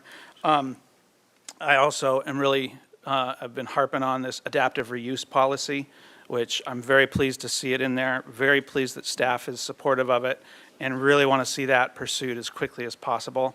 This is a policy that is necessary to get housing downtown especially. Your AUD policy with 63 units per acre is good, but downtown where property values are so high, you can't just make a development project marginally profitable. It has to be more profitable than the alternative, which is a hotel. And so adaptive reuse is great, but if you really want bonus density and you're a developer, you only have as an option now going with state bonus density. And that is going to make a project not pencil. We've seen it at a project that we're looking at right now at 820 on Carrillo Street, where we tried to get the building to the amount that would be allowed just in terms of quality design, but using state bonus density made the project not profitable. And this is with a developer, as you all know, that doesn't really prioritize profit in the same way that a lot of developers do. So getting that additional density for downtown conversions is critical. And I think maybe the city ought to be looking at that kind of bonus density, a local bonus density. Right now, again, we only have state bonus density at our disposal. And, it would be great if we had some bonus density for the moderate income levels, affordability that you're looking for, and also for the city. You could create a bonus density that doesn't eliminate the height restrictions, that doesn't give developers the ability to get around the height restrictions. I'm kind of rambling now, so I'll be done. Thank you very much. Speakers online? Yes, Mr. Mayor, we have one public speaker, Sheila Lodge. Go ahead.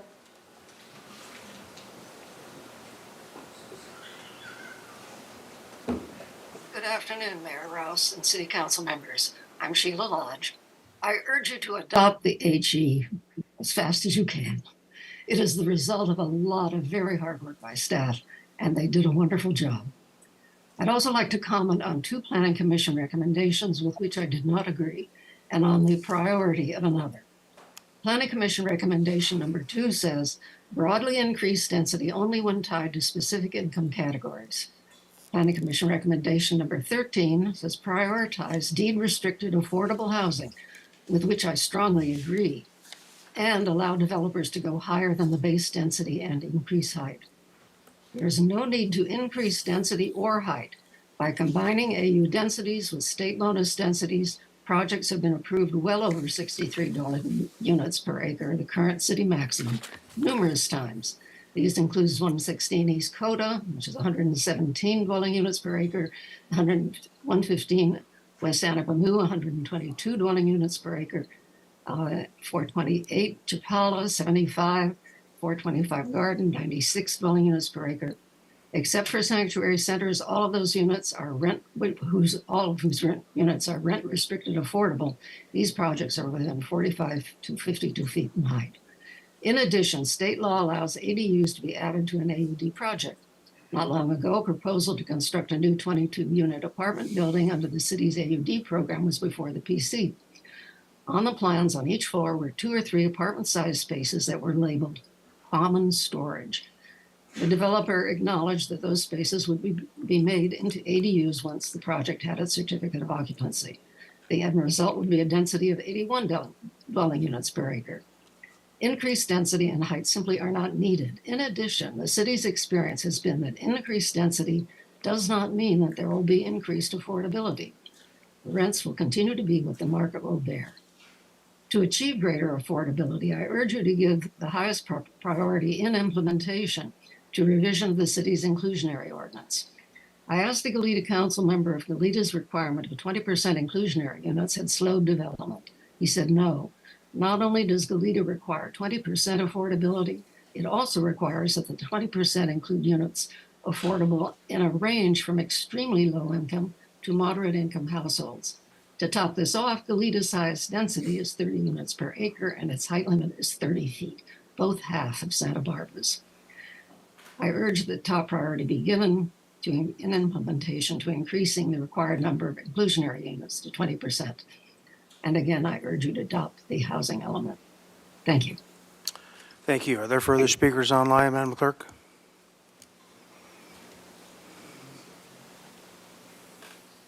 No, Mr. Mayor.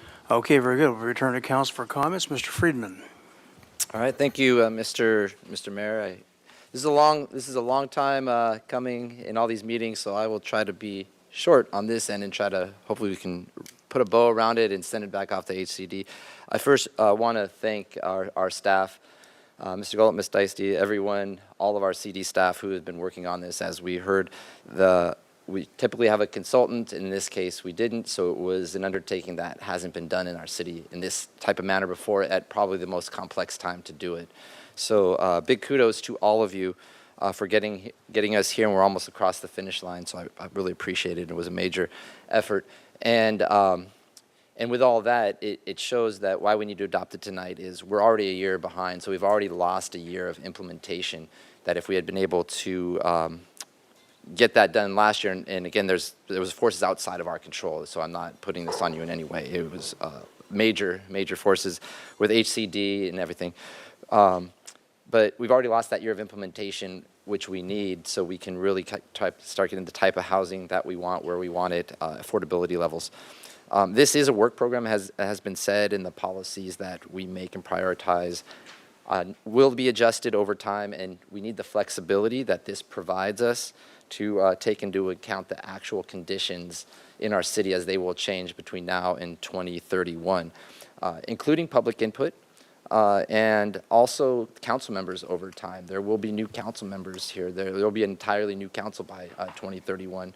So we need to be able to have that flexibility, set the foundation for us now, and then reprioritize and adjust. And this makes that happen the way this is crafted, and that will be approved by HCD. And just as we need to, it's important today that we don't go backwards and have to go back through our planning process for those reasons or get stuck in the HCD, because it puts a lot at risk, including builder's remedy, which is very dangerous to the quality of life in our community, because once those types of buildings get built, they're there permanently, and they can really change the character of a neighborhood and not get us the types of housing that we want. And then it also puts at risk, if it had to go through our process or HCD again, the implementation of the Local Housing Trust Fund, which thank you to the Ordinance Committee for passing that today and recommending it to Council. That is going to be a major piece in our implementation, especially for lower income and lower affordability, and having the ability to put the money we've already set aside, close to $3 million, and get those matching funds. A year from now, or even hopefully sooner, we will have excess of $5 or $6 or $7 million available to work with our partners at the Housing Authority, Habitat for Humanity, and others. Again, but that is predicated on us today moving this forward. And then the other thing is, if we moving forward allows us to immediately go to the implementation, which is what we all want to do, and including the housing policies, the organizational of community development, looking at those. So it's not just the implementation of the housing, but really the staff resources are allowed to go back into community development and look at how we can improve our processes through the Novak report recommendations, through LDT oversight and others, but that allows projects to come in to go through in a timelier manner, which reduce the costs, and hopefully we can get more housing built. So, and it also allows us to start doing the studies that we're going to need for the data that is going to help inform our policies, such as what do we want to charge for in-lieu fees? Do we want to have in-lieu fees? Is that a good policy for us to consider? And then also inclusionary housing, what is the right percentage and where? So by adopting this today, we're able to go to that implementation phase, and we'll be in a much better place and take away some of the risks that are threatening our community. So I'm happy to make the motion when the time's right for the staff recommendation. All right, thank you. Ms. Gutierrez. Thank you, Mr. Mayor. I just want to thank city staff for all of their hard work. I think my colleagues have given you a lot of suggestions and comments, but Mr. Romo nailed it. If we really want to make a difference, we can talk about it, we can give suggestions, but we really have to fund. And that's how we really show the support and the backing and how valuable all of these great ideas are. So definitely it's something that we need to figure out how we're going to be funding these projects and these great ideas. But thank you so much for all your hard work in your department. You guys are the heroes of this month, and I understand with deadlines, it's just amazing what you guys did, really. Thank you so much, because we are now in a great path, and we can also show the community that we have a plan and we're working side by side with the state. And it is very difficult when state passes certain laws, and our city is very particular. We can't really compare it to any other city in the state. So again, just thank you so much. Thank you. Ms. Sneddon. Thank you, Mayor Rouse. And again, I very much agree that this is an incredible amount of work and nicely done. And I completely understand that we're at risk of builder's remedy, all kinds of other sort of threats to our own planning if we don't pass this. So duly noted, understood completely. So the comments that I'll make, I want to be sure and get reflected back that these would in no way hinder that process. I just want to put that very clearly at the front, that I don't want to do anything to slow this down. But having said that, there are a couple things in here that actually are definitions mainly, that from over a year ago were sort of hard fought to have the language in there in the drafts, and that were in the public drafts for 6-7 iterations, and then are not in this draft. And some of the requests, and I just want to, I'll do them as questions, but then also comment if it's something that wouldn't change too much. One of them, and we've gone back and forth about this, is the definition of workforce. And we have our own range, there's the state range, there's the general plan range, and I think this is like our opportunity to set the definition. And this is separate from all the 10-year future planning that'll come to ordinances and so forth, but we'll keep referring back to this as what we meant by workforce. And so if you can comment on that, it's different a couple different places in the glossary. the previous language, right before this adoption one, was 30 to 160 AMI, and workforce now in this one is up to 200% or above 200%. Could you help me with that? Certainly, Mayor Rouse and Councilmember Sneddon.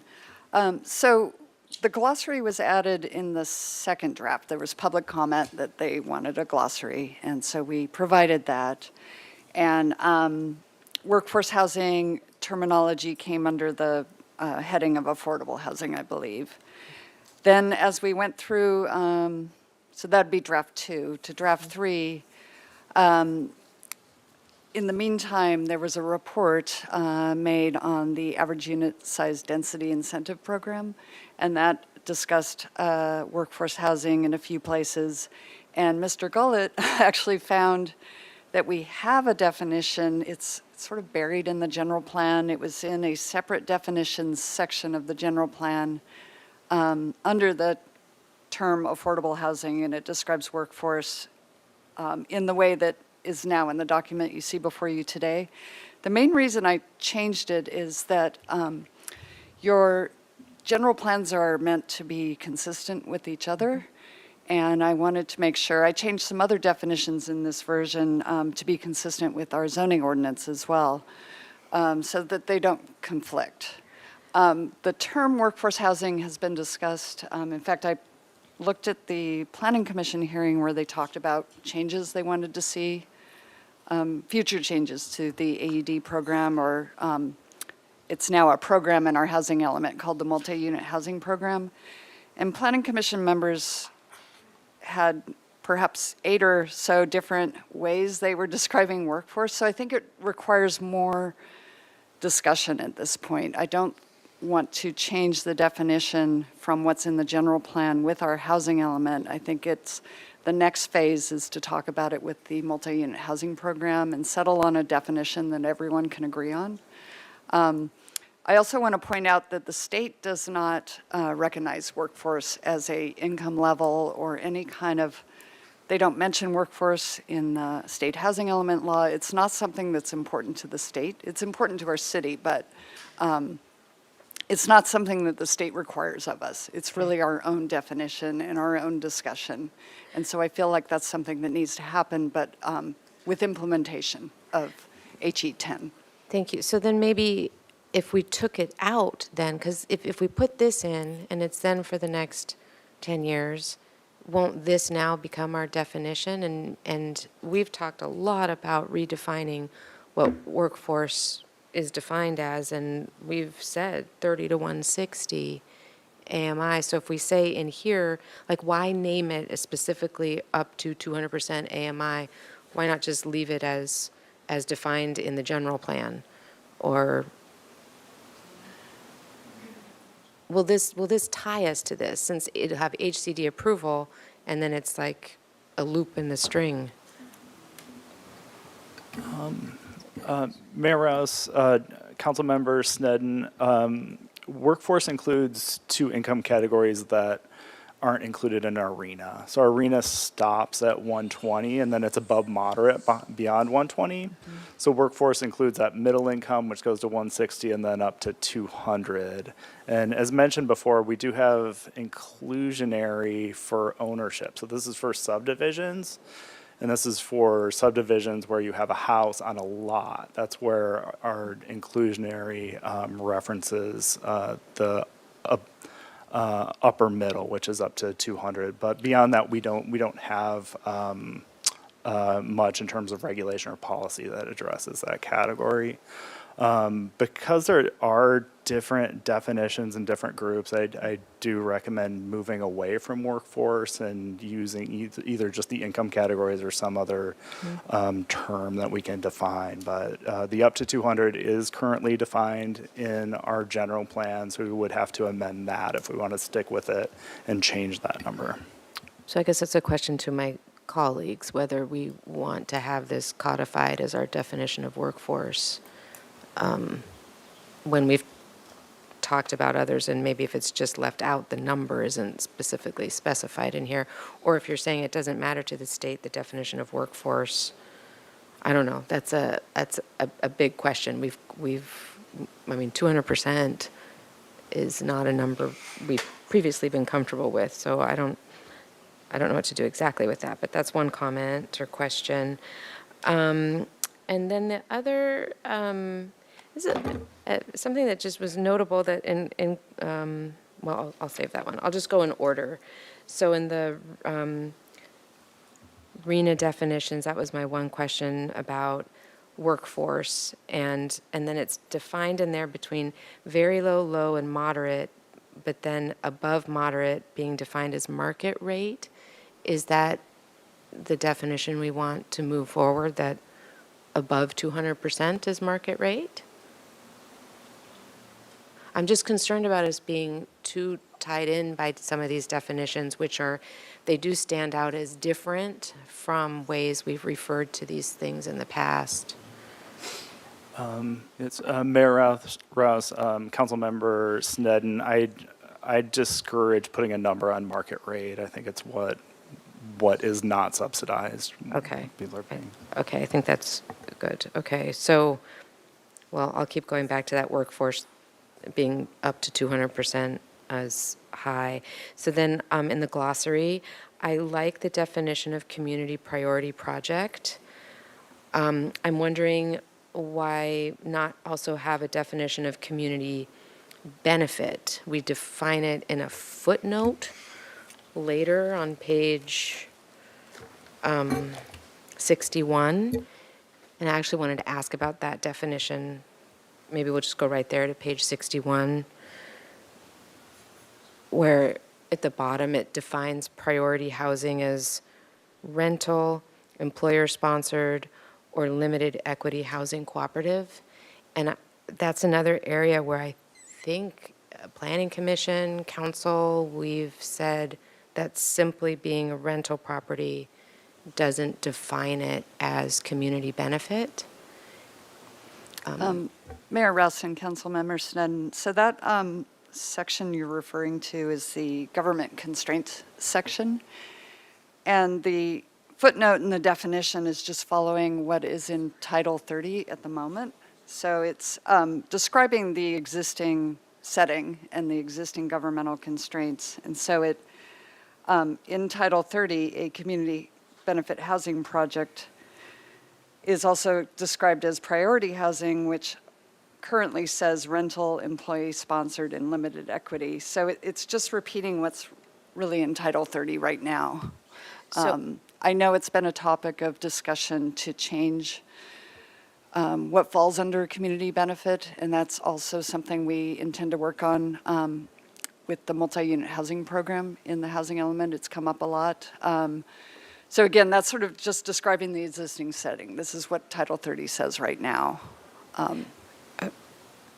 Okay, I'm just concerned with this is that, however long plan it's going to be, 10-year plan, and we don't want, I think we have not wanted community benefit rent just, at market rate to be considered community benefit by right. And so I'm just wondering if it could be in the definitions in the glossary at the front, or I don't know why it's still here, that with building heights that can go up to 60 feet as just being rental. And the other one that's troubling is employer-sponsored, because we have Google, we have Amazon here, so they could employer-sponsor entire blocks and compounds and call that community benefit by right, just because it's, I don't want this little footnote or the glossary to inadvertently open us up to 60-foot building heights without getting affordable housing.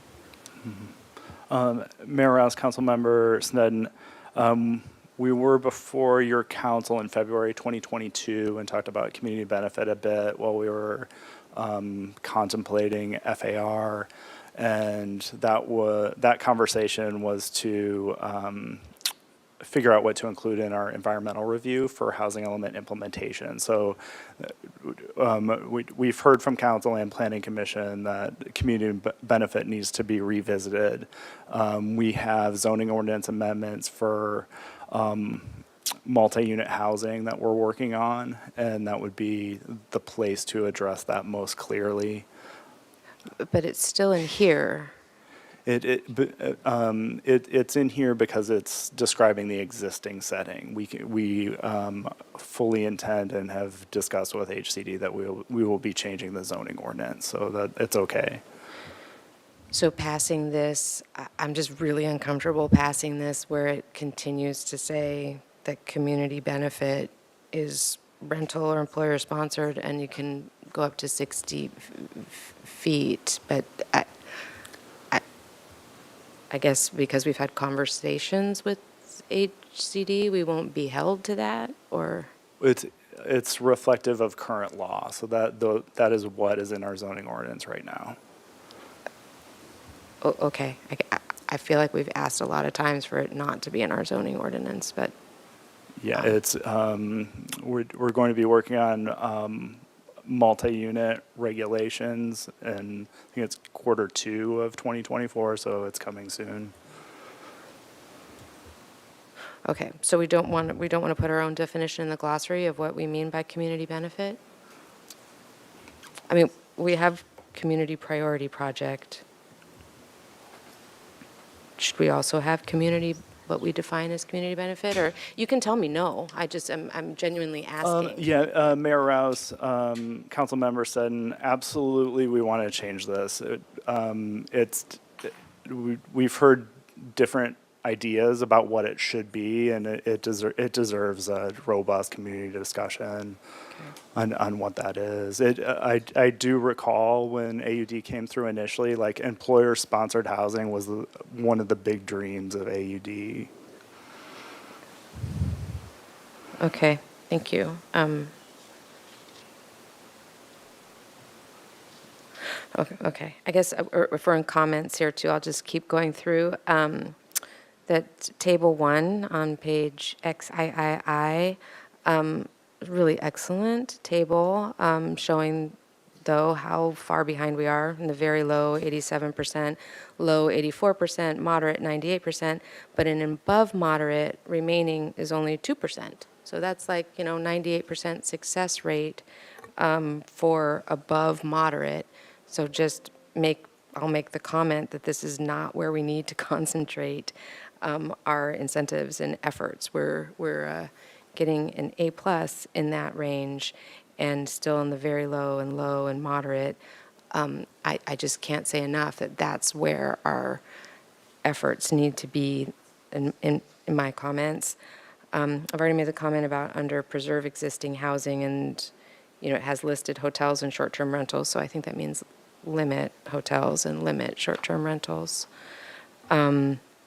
Then under, increase housing production is one of the main goals. And I feel like in the initial drafts, we went a lot back and forth about it saying increase affordable housing production, not just saying increase any housing production.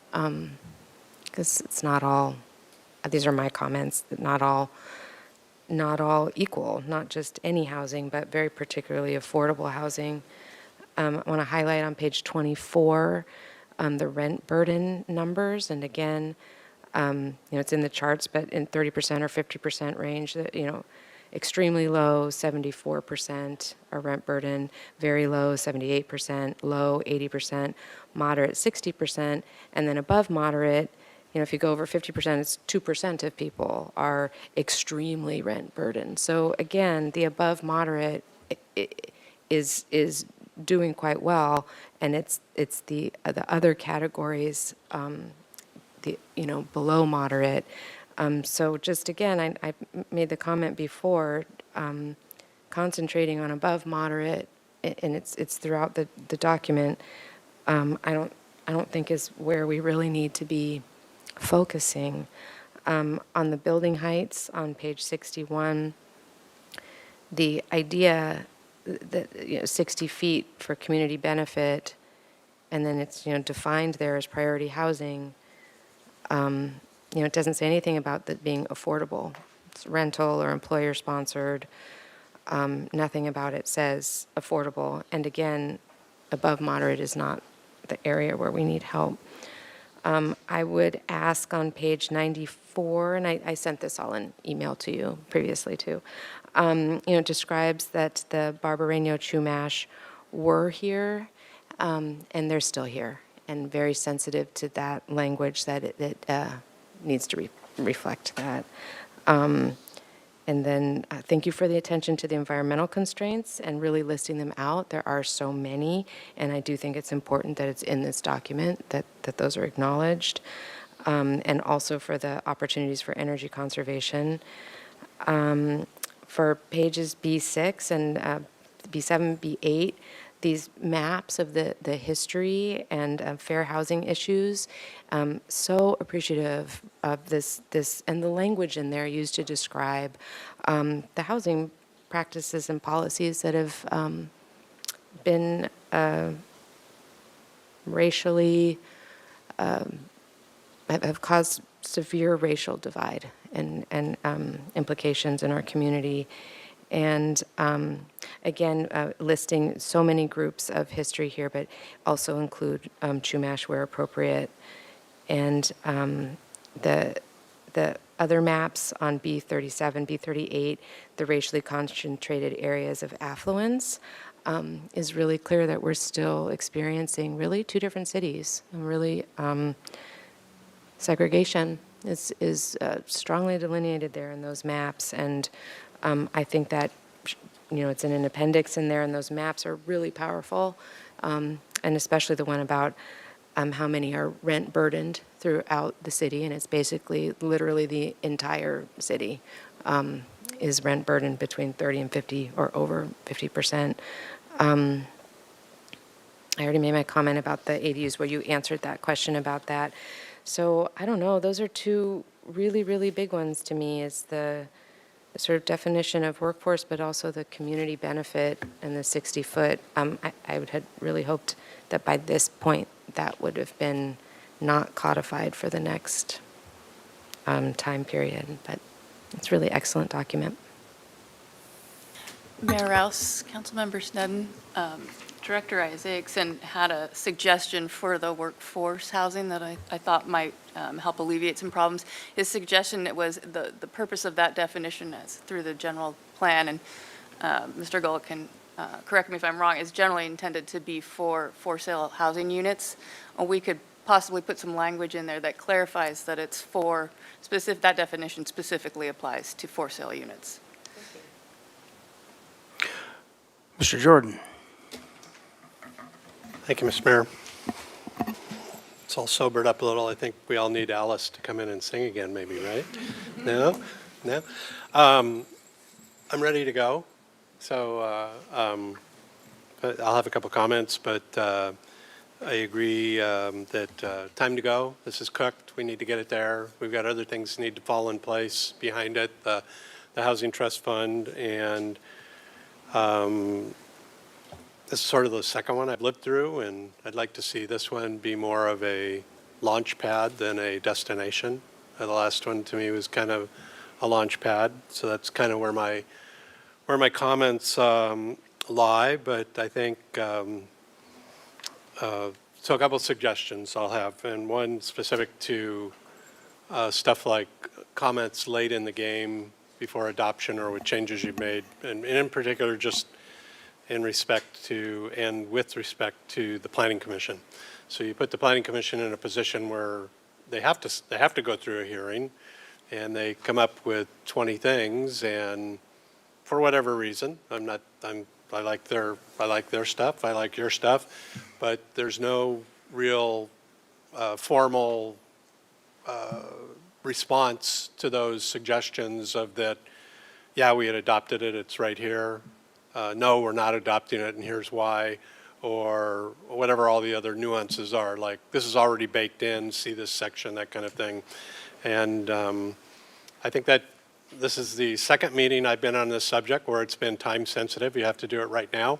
So I just don't like hiding behind that response anymore, that you have to put yourself in a position to have the time to respect all the parties' involvement in this, and particularly our own parties, our own board or commission that plays a key role in that. And then, all these other things that you've heard already all tie together, the Ben Romo stuff, I can just call it that. Commissioner Lodge's comments, a couple of them too, particularly the look at tiered affordability within the inclusionary, but tiered within that too. I never knew Goleta did that, and I probably watched way too many of these type of things already, but didn't clue me in. The community benefit thing, I think, is still a problem too. Our definition of community benefit. But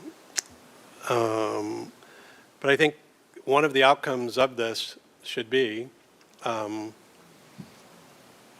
as a launch pad, that in 2024, you need to put people in the room, whoever that is, staff, council, planning commission, and put them in a room in a idea toolbox workshop setting, so that all these little nuances that all play a role in the big picture, none of them function alone. None of these things I've talked about or anybody else talks about is a fix by itself. They all play off of each other and they function together.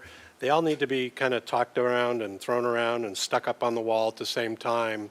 And then the burden is you staff putting us in a position where we're not just talking the talk of adopting a housing element. We're actually going to take action.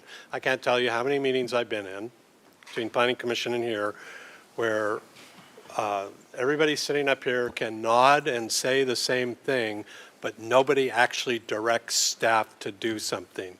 And so you walk away and say, hey, yeah, we kind of addressed that. Well, no, we didn't. Nothing ever happens as a result of that. And I know it needs to be specific. It also goes to, again, Ben Romo's point on dollars, resources, because as you know, I could list out the work products that Mike Jordan likes that are stacked up in community development that just don't have the resources to get to them. Although I know I could find consensus up here that those are real issues to tackle, you know. Short-term vacation rentals, vacant commercial building upkeeps and maintenance standard, all those kind of things. But we need to find a way to politically put in place the resources to implement all these little nuances and things we're doing. Otherwise, we just look up like I look up in the last 10 years and just say, well, here we are again, and we're going to go start on another housing element and just have these aspirations.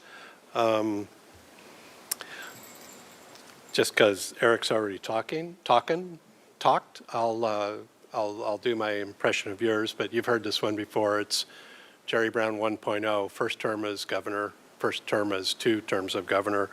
The only quote I remember from Jerry Brown, or that I bother to remember, and that's to do nothing is to do something.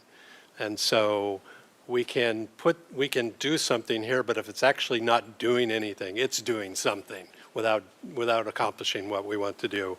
I used to hear Bill Mahan use that frequently on Planning Commission when he was talking about inaction on the rest of the parties, and it's really true. A tremendous amount of effort and time and resources have been spent on this, and if that's where it ends, we've done nothing, but we're doing something by doing that nothing. We'll just look back up in 10 years again and want to start this process over. So I'm happy to support it getting moved forward, and I will take the suggestion from Mr. Romo seriously when we come to budget time. But I think you need to do your part to let us know what that looks like and what we talked about months earlier in terms of what was important to us and what's not being done that's important with us. And again, I'll echo thanks to all of you for doing just a thankless job. So thank you, Mr. Mayor. Ms. Harmon. Thank you, Mr. Mayor. I, too, am going to start with my immense gratitude and respect for you, Ms. Deisty, Mr. Gullett. I really appreciate it. You have done yeoman's work with this project, and we're very grateful. It really has been a remarkable effort, as everyone up here has said, so thank you so much. I guess I've sort of been circling around the same drain as Councilmember Jordan in his comments, though I take maybe a little bit of a different perspective. I don't see the challenges or the heartburn we may be having about the housing element as anything to do with our staff or them bringing this to us on a timeline or needing to put us in a room with certain people. I mean, I really fundamentally see our ability to effectuate these policies or broad policies in the housing element as a reflection ultimately of the seven of us. I don't think truly that our staff has much, if anything, to do with it. And when it comes to our commitment to housing development, when it comes to our commitment to affordable housing development, the rubber is going to meet the road, not so much here in the housing element, but week after week after week when we work through specific housing policies and take specific votes. And I have to say, I get a little bit frustrated because I can think of many times that I've sat up here and these kinds of policies that we're talking about being universally popular and universally necessary in this community have come to council and they've been voted down because the political will isn't there. So I guess I'm happy to hear that apparently we're all on the same page. I hope to see that unanimity reflected in our policies over the course of the weeks and months and indeed years to come. Because if they're not, this housing element is not worth the paper that it's written on, and it's certainly not worth the time and incredible effort that our staff has gone through to put together a document that's reflective of what our concerns are here in the community. So I just really wanted to highlight that point, as others have done, that the rubber is going to meet the road when it comes to implementation. When it comes to the policy discussions around implementation, that's when we're going to have the conversations about these things that we all apparently agree on need amendment. We can have conversations that are inclusive and comprehensive, and they can be as progressive as the seven of us will allow them to be. And I think that is a key critical point that we cannot allow to get lost in passing this housing element. This really is just the beginning, and it's up to us where we go with it and how successful we allow it to be. This is the floor. This is not the ceiling. It's up to us to really shoot for the moon and see what we can do to ameliorate this crisis in the community. But I am hopeful. I very much appreciate the work. This is a solid base for us to work from. And from here, I think we can put in place policies that are reflective both of our community's needs and its values. So really happy to be voting in favor of moving this forward today. All right, very good. Well, I think staff has been duly appreciated for all their efforts.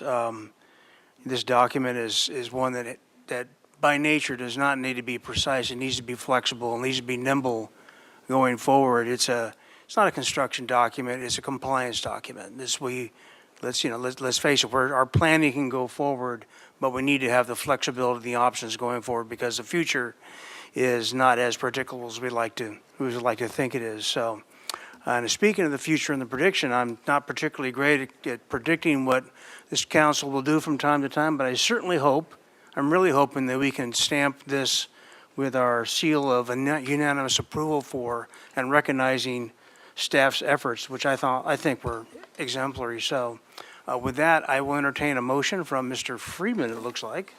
Thank you, Mr. Mayor. I do have one clarifying question, sorry. In regards to the definition for the for sale that City Attorney recommended, I'm happy to include that. I just want to make sure that doesn't affect this in any way, having to go through any other process. If we add that today, that one small change to for sale. Mayor Rouse, Councilmember Friedman, no, as long as it's also very specific of that piece, we can add it in as part of the resolution adoption. Okay, I think it's reasonable, and then we'll add that. So I'll make the motion to approve the staff recommendation along with the language outlined by the City Attorney in regards to the for sale units for the definition in terms of workforce housing.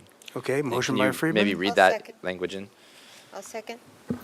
Second by Alejandro Gutierrez. Is that correct? Yes, sir. Okay. And with that, we will, Ms. Sneddon, do you have a comment? Just very quickly, because I'm not sure I enumerated it, but also just for comments, absolutely updating the inclusionary, incentivizing adaptive reuse, updating the definition of workforce. I just want to have it on the record that that's a recommendation, and update the definition of community benefit as a council. And then as a final comment, and not as part of this housing element process, but reading through these maps and the data, and very specifically the impacts to who is house burdened, I just want to make the comment very clearly that I think it's time for a rent cap.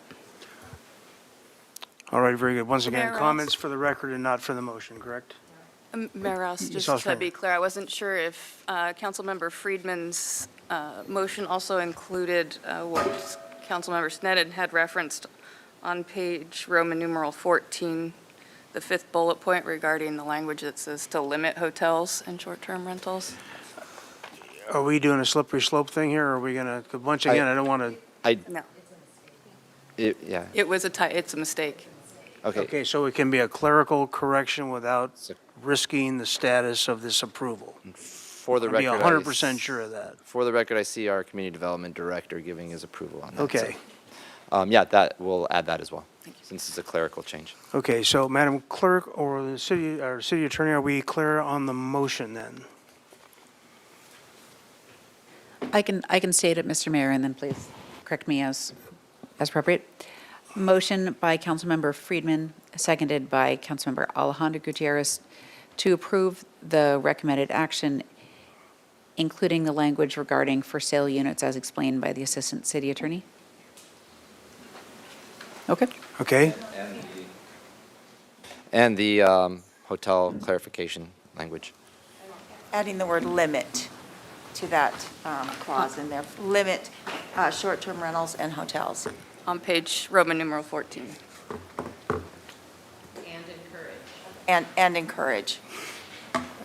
I think, Ms. Osterger. Maybe if you could just come and state it, Mr. Isaacson. Thank you, Mayor Rouse, council members Friedman and Sneddon. So we'll add the word limit to the beginning of that sentence, and after short-term rentals, we'll insert the words and encourage in reference to conversion and, I believe, preservation, or whatever the last word was there. okay, so, Mr. Friedman? We good, Ms. Ostringer? Mayor Rouse, Councilmember Friedman, yes, thank you. Okay, I'm good. Ms. Gutierrez? All right. And if I can just one more time try Oh, and why not? recap this so we can make sure the minutes are clear. Motion by Councilmember Friedman, seconded by Councilmember Alejandro Gutierrez, to approve the recommended action, including adding the word limit, and after short-term rentals, add the word encourage in reference to conversion and preservation. Repairs. Replace preservation with the word repairs. And add the word encourage in reference to conversion and replace preservation with repairs. Yeah, repairs is actually in the document.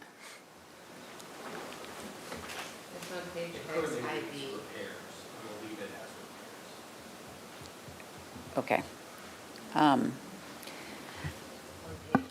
Ms. Osterner, is it, I don't have it in front of me. I'm wondering if it might be able to read it in the record, or I can look at it either way. Great. Let me read it into the record. So, as to Roman numeral page 14, fifth bullet point, sub-bullet point, it will read, limit hotels, short-term rentals, and encourage conversion, ordinance, and repairs. Okay, that Everyone good? motion as explained by Ms. Ostringer. Okay, thank you. You can go Let's ahead and ring vote. it up.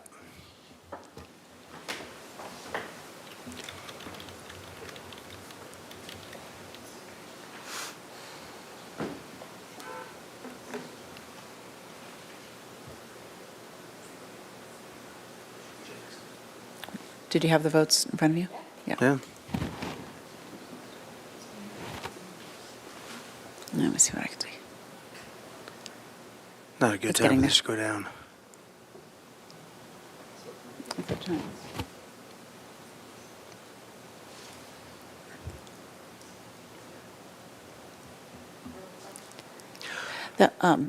Mr. Mayor, I could see it on my screen, but we can take the vote one more time. Do you see the vote total on your screen? It was unanimous on my screen, unanimous in Okay, favor. very good. Thank you. It passes unanimously. Very good.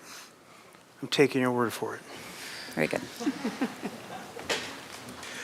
Very good. Thank you very much. And with that, shall we then go back to Mr. Henschke's item of the red line corrections in the never-ending consent item? May I approach the bench? Please, you may. Councilman, step forward.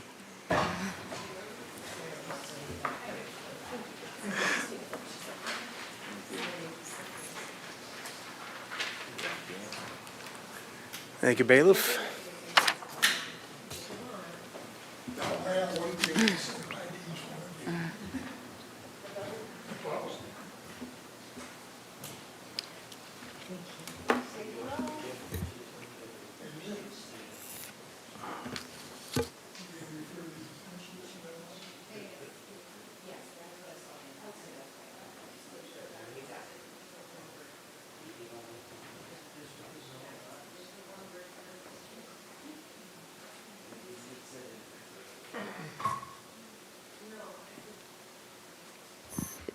I'll speak on the record that I think it's a clarification.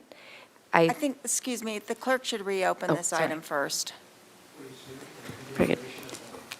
And this is item 6, adoption of ordinance authorizing and regulating parklets for outdoor dining in the public right-of-way. Ordinance adoption, recommendation the council adopt by reading of title only, and ordinance of the Council of the City of Santa Barbara amending the Santa Barbara Municipal Code by the addition of Chapter 9.180 relating to parklets in the public right-of-way. Thank you. Ms. Ned, you have a comment? Not unless there's a genuine question from the dais. I thought I was hearing comments that I might need to address. I think it's a one-word clerical change that I'm hoping, there was the motion and it's been seconded. With this one-word change, Very good. I'm happy to vote yes. All right, Ms. Harmon. Thank you. I guess my feedback is I think seeing this, I agree, it doesn't change anything, but I don't think it clarifies anything either. So I guess I just want to be clear why, well, we can vote, but I do want to understand why, what the purpose is. Sorry, I guess that's where I'm getting lost. So at the last time that we saw it, we gave direction to Mr. Henschke to, my intention was to make sure that any barriers would also have design approval. And frankly, to be quite honest, the comment at the very tail end of that meeting from Councilmember Friedman about the K-railification of Santa Barbara made me look at it again and more. I'm not talking to you. I said Councilmember Friedman. Oh, this is your fault. And I then talked to different people and wanted to make double sure that this wouldn't lead to the K-railification of Santa Barbara. And there are other places where clarification could be added to make that even stronger, but I wanted to make sure that there wasn't either the perception or out there that something could be approved as a K-rail, but then not also have to pass design review. And it's one small change. There could have been other changes to really, I had recommended 5 different places, but it's consent and it's one clerical. I'm not comfortable. My whole vote yes or no on all of this has come down to whether we're going to have bare exposed K-rails in Santa Barbara or not. And I can't vote for it if there's the chance that there's going to be bare exposed K-rails throughout Santa Barbara. And it's a small word clerical change, really, just for clarification. I tried to get it down to the very barest one-word change, and I'm actually surprised we're even talking about it. All right. Nothing further, Ms. Harmon, then I'll go to Mr. Friedman. Thank you for the clarification, and I think that was where my confusion was earlier, is you had referenced, you just said 5 other places in the document, so I thought that that one change was referencing 5 others in the document, and I didn't understand how those were playing together. I'll just say that I will continue to vote no. I don't think just because you're disguising it, the fact is K-Row will still be there, and so we'll see. So that's all I have to say. Okay, and with that, we have that item 6 to vote on. May I Mayor Rouse, could we Madam just have the Officer. clerk read back the motion so I'm also clear? It's been a few minutes. I just want to hear what the motion was. Do we have a motion? Yes, there's a motion on the floor. Motion by Councilmember Sneddon, second by Alejandro Gutierrez, for staff recommendation on item 6 with that amendment to add, as Mr. Henschke has provided. Okay. We have that motion on the floor. Any further comment? May we have the vote, please? Very good. This is the motion by Councilmember Sneddon, seconded by Mayor Pro Tem Alejandro Gutierrez, as just described by Ms. Connect a moment ago. Go ahead and vote, please.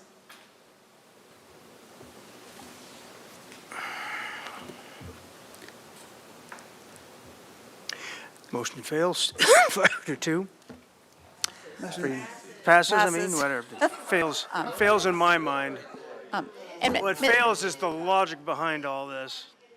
Mr. Mayor, if I may just clarify the record, the motion is passing 5-2 with no Freeman, votes. Rouse dissenting. Correct. I've had so much practice that motion, I can't believe I didn't get it right the first time. Any council and staff communications? Ms. Gutierrez?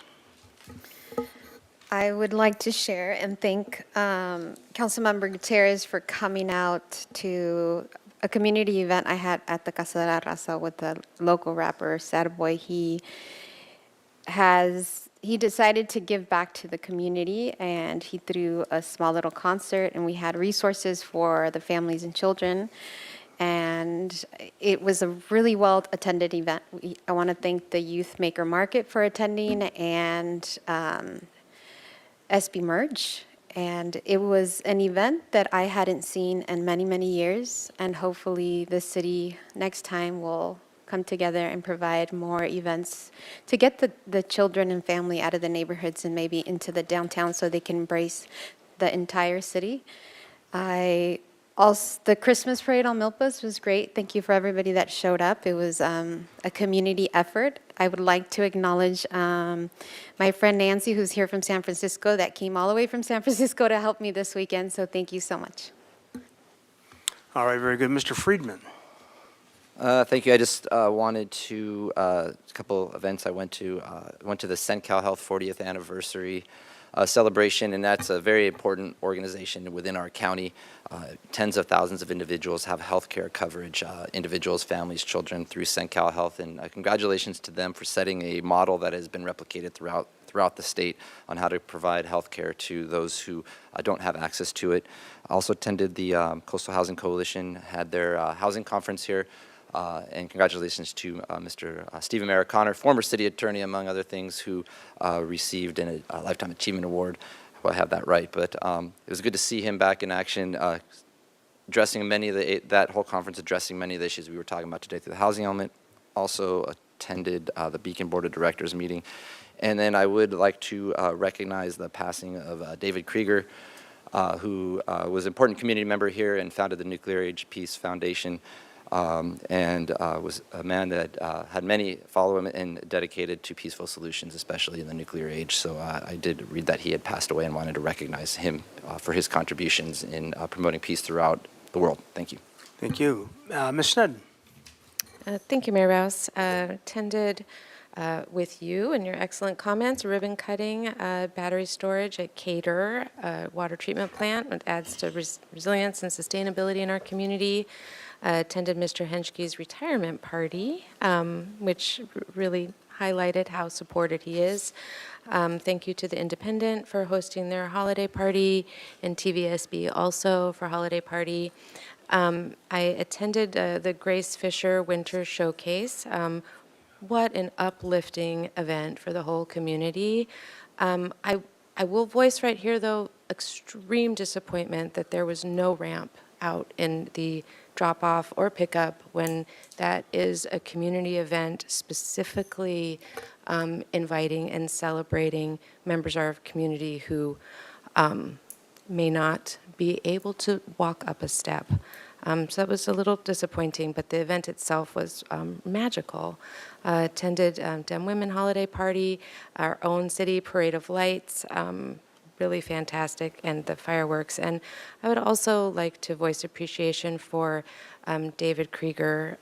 My mom has worked at the Nuclear Age Peace Foundation for decades and very closely. We're over a decade with David Krieger, and he was a real light in the community. And thank you, Councilmember Friedman, for acknowledging him. Mr. Gutierrez. Thank you very much. I too attended a lot of the Christmas holiday events with everybody, like the Hispanic Chamber of Commerce mixer, Sencal House 40th anniversary, the Independent Party, Dan Henschke's retirement party, let me see here, TVSB, the Santa Barbara Historical Museum, Noches de Posadas, that was held by the Presidios Historic Preservation. That was really cool. They had a little donkey that they walked around downtown. Just reminded me of going to all the posadas that my parents would drag me to when I was a kid. Then also the Milpas Holiday Parade put on by the East Side Association. That was a lot of fun. The Fall Fest put on by Alejandro Gutierrez and Savoy. That was a lot of fun too, just to see all the families come together at La Casa and have a good time. The Grace Fisher Foundation's holiday event was really great as well. The Santa Barbara UN chapter had a luncheon honoring the Declaration of Human Rights Day. I attended the Democratic Women's 53rd annual meeting, the Parade of Lights. That was a lot of fun as well. And I believe that's it for me. So other than that, I want to wish everyone a Merry Christmas, Happy Holidays, and a Happy New Year. All right, very good. Well, our city zoo has an amazing zoo lights show that should be seen. It's really a different way to look at our zoo, and it's just fabulous. Went there. Did the Coast Village Road tree lighting with Assemblymember Hart, and then went to the AIA Design Awards Gala for all of you architectural friends out there. Went to Unity Shop, part of their telethon on Friday, December 8th, and that was that's an amazing thing. Those people do an amazing amount of work for our community and for folks in need. So that was pretty fabulous. And with that, today would have been our city administrator's final meeting, but she's out sick today, unfortunately. So we're going to have a little send-off. We're coming up on the 20th. But Ms. Bjork did a fabulous job for us, and I'd like to thank her. We'll be doing all the send-off and mushy stuff on the 20th. But anyway, Rebecca, if you're watching, don't let the door hit you on the way out. Mr. Gutierrez, you had a comment?